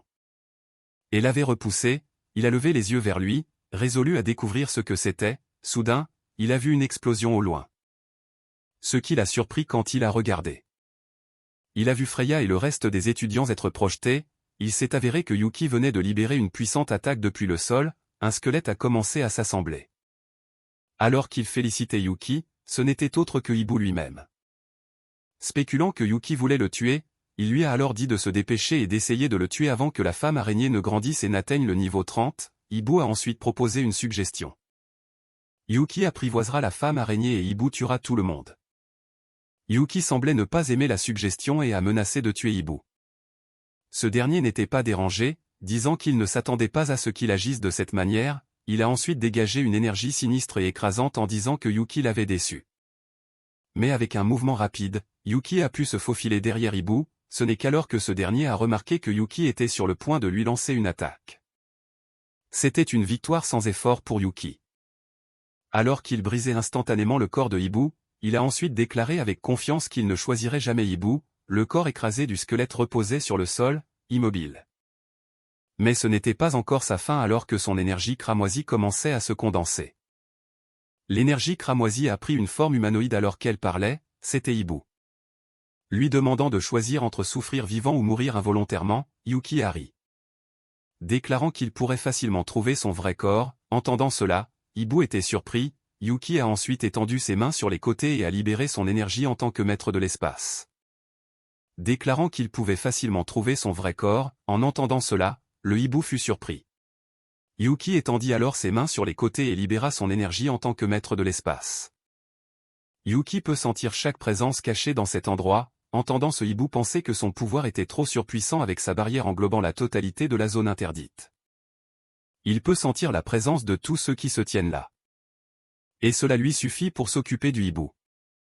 Il ne perdit pas de temps et lança son sort d'anéantissement, en un rien de temps, tout commença à se désintégrer en néant. L'énergie puissante libérée était suffisante pour repousser tout le monde, Chant fut envoyé au sol. Serrant les dents en tombant, Freya lui demanda alors s'il allait bien. Pendant ce temps, le héros se tenait là, mais en voyant le héros, Chant était extrêmement enragé, il chargea immédiatement contre le héros. Portant la rancune de tout à l'heure, mais son attaque fut facilement bloquée par la faucheuse. Chant fut surpris en le voyant, la faucheuse était suffisamment puissante pour le repousser et l'envoyer voler. Chant était extrêmement surpris. En regardant Hiro et son invocation, il ne pouvait pas croire que Hiro était plus talentueux que lui, capable de grandir aussi vite.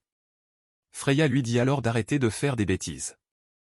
Elle dit que ce n'était pas le moment pour ça, sans savoir qu'une araignée l'observait. Heureusement, Hiro était assez rapide pour la sauver du danger, remarquant l'état plus frénétique de l'araignée. Il savait que la mère araignée allait bientôt sortir, mais Freya ne pouvait tout simplement pas partir et sacrifier la bête en or violet. C'était une lignée qui n'était pas apparue depuis des siècles et qui apparaissait dans moins de 5% de toute l'histoire des monstres, mais malgré cela, le risque auquel il devait faire face en ce moment était trop élevé. Pendant ce temps, Yuki déclara que le hibou était le premier à avoir échappé à son sort d'anéantissement. Avec confiance, il déclara qu'il se souviendrait de lui. Pendant ce temps, 2 autres chasseurs étaient vus à l'extérieur de l'endroit. Le hibou dit que Yuki n'était pas une cible facile. Pendant que Baki disait que les choses ne se passaient tout simplement pas comme il le voulait. Il ajouta que Yuki ne feindrait jamais sa faiblesse étant donné sa personnalité, sachant que Yuki était de type spatial, le hibou devina que Yuki s'était simplement coupé du domaine de suppression. Il comprit alors qu'il ne pouvait pas isoler l'espace. Ce qui est sa faiblesse. Baki ferma les yeux et demanda pourquoi il était là, à quoi il répondit qu'il était venu vérifier le parasite de malédiction qu'il avait planté sur la femme araignée. Alors que Baki se levait, le hibou lui rappela de ne pas gâcher le plan. Entendant son attitude défiant, le hibou ne put s'empêcher de soupirer et de dire qu'il n'avait aucune discipline. Mais malgré tout, ce n'était pas un voyage perdu pour lui. Après tout, il trouva Jin un hôte intéressant pour son énergie. Le hibou leva la main, conjurant une boule d'énergie cramoisie, en déclarant Jin comme son prochain hôte. Il libéra ensuite d'innombrables malédictions en forme de vers. Les dispersant partout, les vers commencèrent à s'enfouir dans les humains qu'ils trouvèrent, creusant à travers leur dos et leur poitrine. Pour entrer dans leur corps, l'un de ces vers s'approcha alors de Jin. Entrant dans son corps par l'arrière de sa tête, maintenant le plan du hibou est prêt à prendre forme. Entrant dans son corps par l'arrière de sa tête, maintenant le plan du hibou est prêt à prendre forme. Avec autant de personnes infectées, il prévoit de donner naissance à un nouveau roi à travers le corps de Jin. Les humains infectés rugissaient en se précipitant vers Jin. Hiro a vu cela et a reconnu le vieil homme. À quoi Freya a demandé s'il reconnaissait quelqu'un. Il a révélé qu'il avait autrefois rejoint le groupe de Jin. Celui qui était actuellement assiégé. Freya a ressenti quelque chose d'étrange en spéculant qu'il avait pris au moins 3 pilules interdites. Ces pilules sont données aux esclaves liés par des contrats, contenant une puissance brute qu'aucun corps humain ne peut supporter. Une pilule ruine les entrailles. Et en prendre 3 devrait définitivement tuer un individu. Il s'avère que la raison pour laquelle il n'a pas explosé était parce que le bijou avait absorbé le pouvoir de la pilule. Plus tôt, Hiro s'est approché de Jin en disant qu'il voulait qu'il livre la lettre à sa famille lui-même, mais Freya l'a immédiatement arrêté.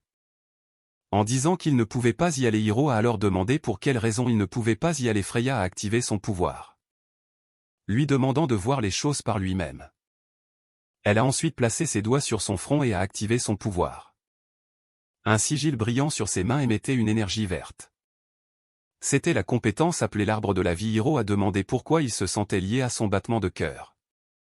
À quoi elle a dit qu'elle pouvait absorber tout dommage que Hiro subit. En entendant cela, Hiro a demandé avec inquiétude à Freya si elle allait bien. La dernière l'a seulement taquinée et a dit que son arbre de vie ne mourrait pas si facilement. Hiro a dégagé sa gorge et a demandé comment son pouvoir l'arrêterait.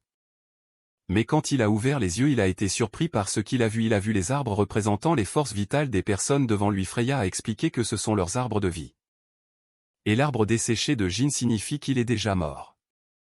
Soudain, il a été surpris d'avoir vu autre chose. Il y avait un parasite s'accrochant à l'arbre de vie de Jin et contrôlant son corps. Hiro a reconnu que le cocon avait le même ver, ce qui l'a poussé à poser plus de questions. Il a grincé des dents tandis que Freya lui disait qu'il ne devrait pas être imprudent. Mais voyant son état perturbé, elle lui a dit que ce n'était pas comme lui. Pendant ce temps, 2 chasseurs étaient vus survolant la ville en chevauchant une bête ailée. Ils envisageaient de dire à Yuki de se retirer, mais d'un autre côté cela signifie que la bête en or violet appartiendra à leur société de chasseurs. Shan a saisi la main de Freya et a demandé qui avait lié leur arbre de vie à elle. Cette dernière a retiré ses bras et a assuré qu'elle pouvait encore lier Yuki aussi, mais sachant qu'elle ne pouvait lier que 2 personnes.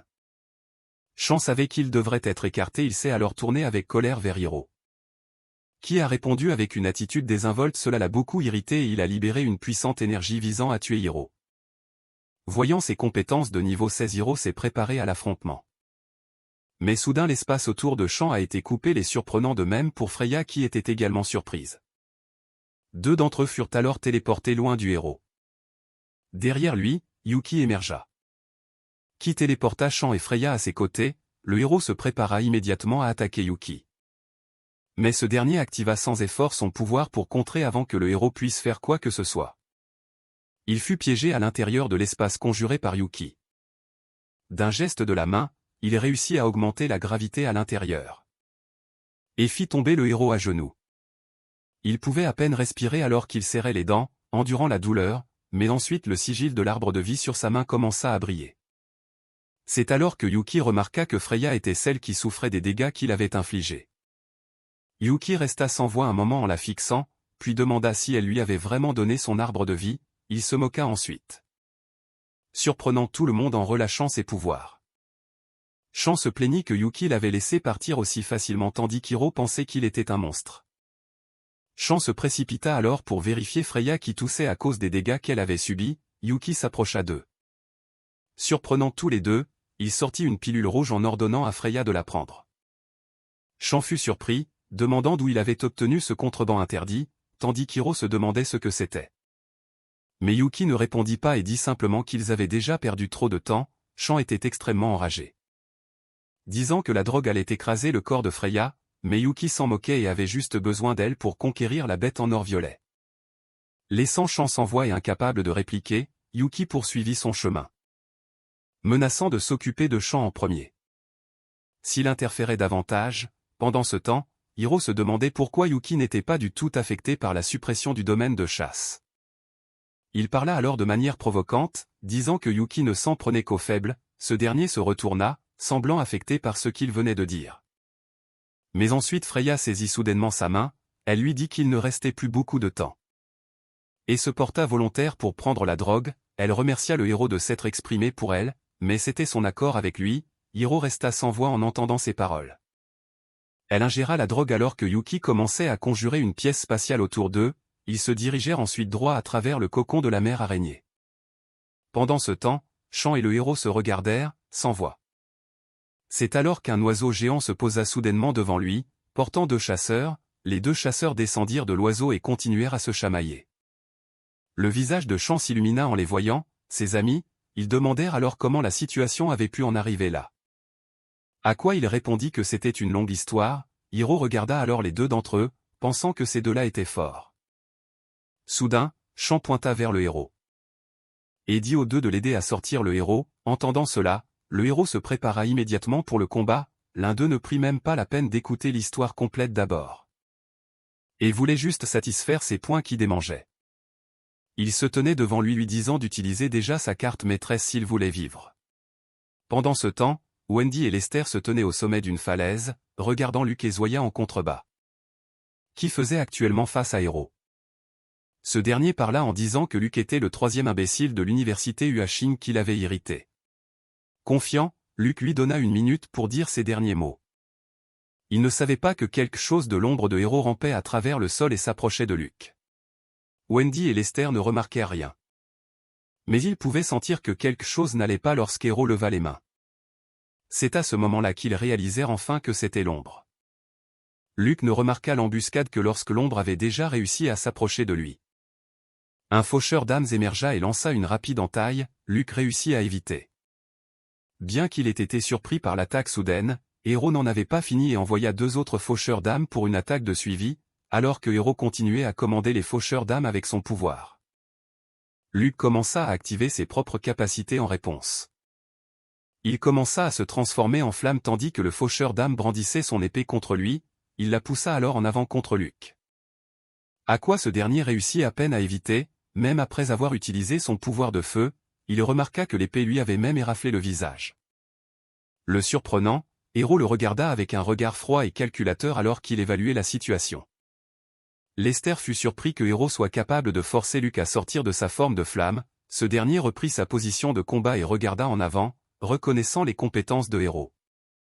Mais lui disant que c'était insuffisant, ce dernier répliqua en disant que Luke serait mort s'il était au même niveau que lui. Pendant ce temps, Zuya savait que ce match se terminerait maintenant, la forme de flamme de Luke double sa puissance, le rendant capable de mettre KO quiconque en dessous du niveau 15. Il libéra un coup écrasant de sa colère enflammée visant Hiro, tandis que ce dernier grimaçait. Résolu à réduire l'attaque en 30 en morceaux. Il invoqua alors tous ses faucheurs d'âmes à ses côtés, activant une formation d'attaque. Alors qu'il amplifiait l'autorité de son monarque avec une lourde entaille descendante de son faucheur d'âmes, le sol fut déchiré par une énergie violette. Wendy, Lester et Sean furent tous surpris en voyant son pouvoir écrasant, même Luke était surpris et alarmé d'avoir vu l'attaque apparemment imparable. C'est alors que le gigantesque robot mécha de Zuya protégea soudainement Luke de l'attaque de Hero. Ce dernier fut surpris, se demandant ce qui s'était passé. Zuya parla depuis le robot mécha, disant à Hero que le combat suffisait. Mais Hero semblait ne pas apprécier que son match soit interrompu. Zuya admit alors qu'il était le plus fort niveau 13 qu'il avait vu jusqu'à présent, mais alors qu'il parlait, Hero ressentit soudain quelque chose qui était lancé contre lui. Il connaissait la compétence familière de l'anti-magie de Sean, regardant l'échelle, il le vit sourire après avoir commis sa tactique sournoise. Mais ensuite Zuya réprimanda Sean et lui dit de garder l'anti-magie pour le combat contre le boss, le pathétique Sean n'avait d'autre choix que de se conformer. Tandis que Hero sentit que le sort d'anti-magie lancé sur lui était levé, il leva alors les yeux vers Zuya. Demandant ce qu'il voulait, Zuya désactiva son robot mécha et sauta devant le héros. Il lui dit alors qu'il voulait lui donner une part dans le raid de la bête en or violet. Entendant cela, le héros ne pouvait pas y croire et demanda ce qu'il voulait dire par là, il suivit avec une question demandant s'il pouvait prendre des décisions au nom de Yuki. Zuya répondit que le raid de la bête en or violet nécessitait avant tout un puissant invocateur. Et en regardant Arrow, ils décidèrent qu'il était un bon candidat pour le rôle. Zuya ajouta que l'inclure ne poserait pas de problème à Yuki lui-même, compte tenu de la situation, entendant ce plan. Shaon exprima fortement son désaccord, cependant, Zuya était prudent que la situation n'était pas juste une marée de bêtes ordinaires.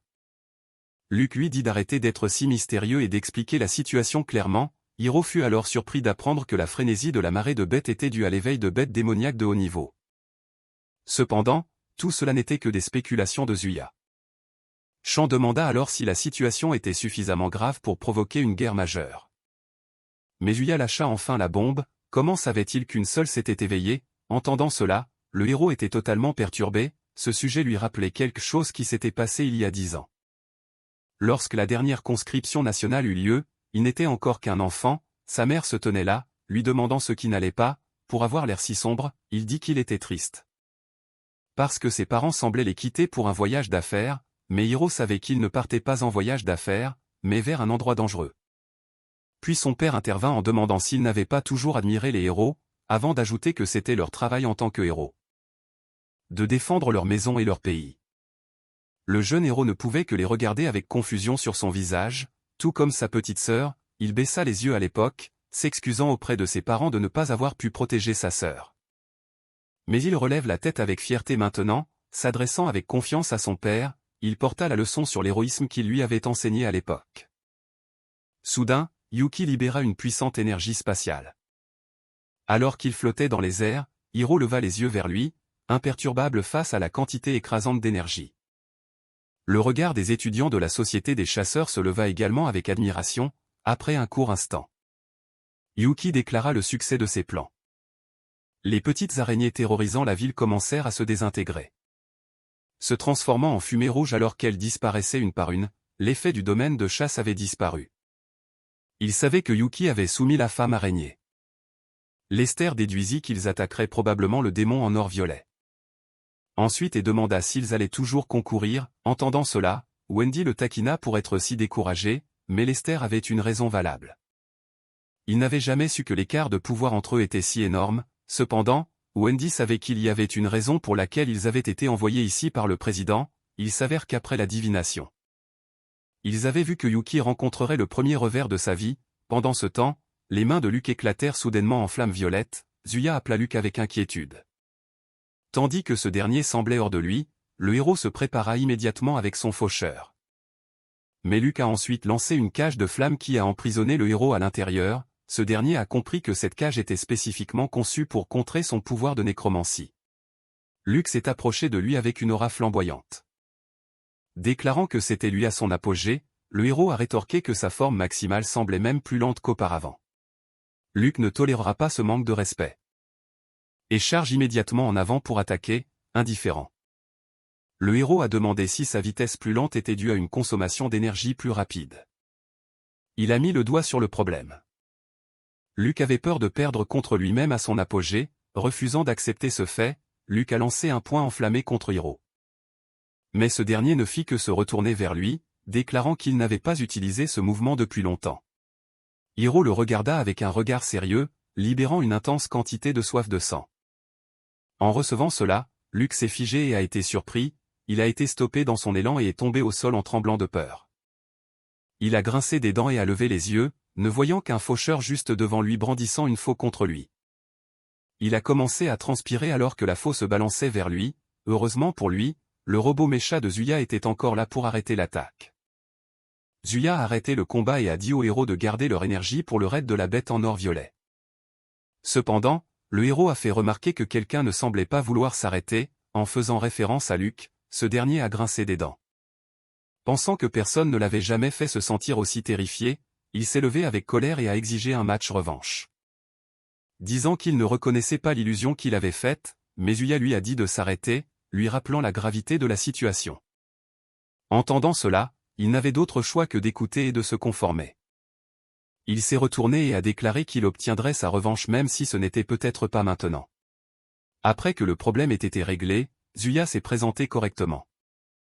Tandis que Hiro a fait de même, mais en entendant son origine. Zuya a finalement compris qu'il était le deuxième éveillé dont Freya avait parlé. Ils comprennent maintenant pourquoi il était si fort et lui ont demandé s'il avait déjà maîtrisé son pouvoir éveillé, cependant Hira était totalement dans le flou concernant les changements qui se produisent après le deuxième éveil. Voyant cela, Zuya a compris qu'il n'avait pas encore été dérangé par les factions, mais il savait qu'une fois tombé entre leurs mains, il ne serait rien d'autre qu'une machine de guerre comme Yuki. Voyant l'humeur maussade de Zuya, le héros a déduit que le changement dont il parlait n'était pas bon, ce dernier lui a simplement dit que la force des individus éveillés ne peut pas être mesurée en niveau simple. En regardant le héros, il se demande à quel point il serait encore plus terrifiant une fois qu'il aurait maîtrisé ses compétences éveillées. Après un moment, Yuki est enfin descendu avec Freya. Tandis que Shan l'appelait avec inquiétude, il a ensuite menacé de le tuer si quelque chose arrivait à Freya, mais cette dernière l'a assuré qu'elle allait bien maintenant. Zuya a exhorté le héros à se préparer. Car ils vont maintenant affronter la bête en or violet. Pendant ce temps, Wendy et Lester se demandaient quoi faire dans cette situation. En dessous d'eux se trouvaient Yuki, Luke et Zoya parlant de leur plan. En entendant la nouvelle sur la marée des bêtes, Yuki était perplexe. Zuya a expliqué que la soudaine marée des bêtes était suspecte et qu'ils devaient quitter les lieux dans les 3 jours, il a ajouté qu'ils avaient de la chance d'avoir le héros là. Et a suggéré qu'ils devraient le laisser les rejoindre mais Yuki a dit qu'il n'y avait pas besoin d'un tel tracas alors qu'il sortait un rouleau doré. Voyant cela, le héros était surpris. Freya a dit au héros que c'était la carte du royaume secret dont elle lui avait parlé auparavant. Elle a ajouté que c'était la carte complète du boss de la bête d'or violet. Le nid des ailes violettes. Yuki a commencé à ouvrir la carte gracieusement et le processus a commencé à déchirer le sol en deux. La fissure s'est élargie ouvrant un chemin qui mène au plus profond du gouffre. Kira regardait en bas tandis que Freya expliquait que la carte devait être ouverte à des coordonnées spécifiques. Yuki l'a ensuite regardé lui disant de venir s'il n'avait pas peur de la mort. Sans l'ombre d'un doute il s'est immédiatement jeté dans la fissure au sol cependant. Tout le monde était inquiet que cela rende maintenant l'entrée secrète connue de beaucoup. Zuya contemplait se demandant ce qu'il essayait de faire pendant ce temps. 2 étudiants se tenaient devant la fissure et ressentaient l'aura d'un monstre à l'intérieur. Zuya a alors suggéré qu'il n'irait pas en bas les faisant se demander s'il savait ce qu'il y avait profondément là-dedans. Mais il avait déjà dit ce qu'il avait besoin de dire. Maintenant son groupe a simultanément sauté tous ensemble dans le gouffre de la fissure. Voyant cela les autres étudiants étaient convaincus qu'il y avait un trésor.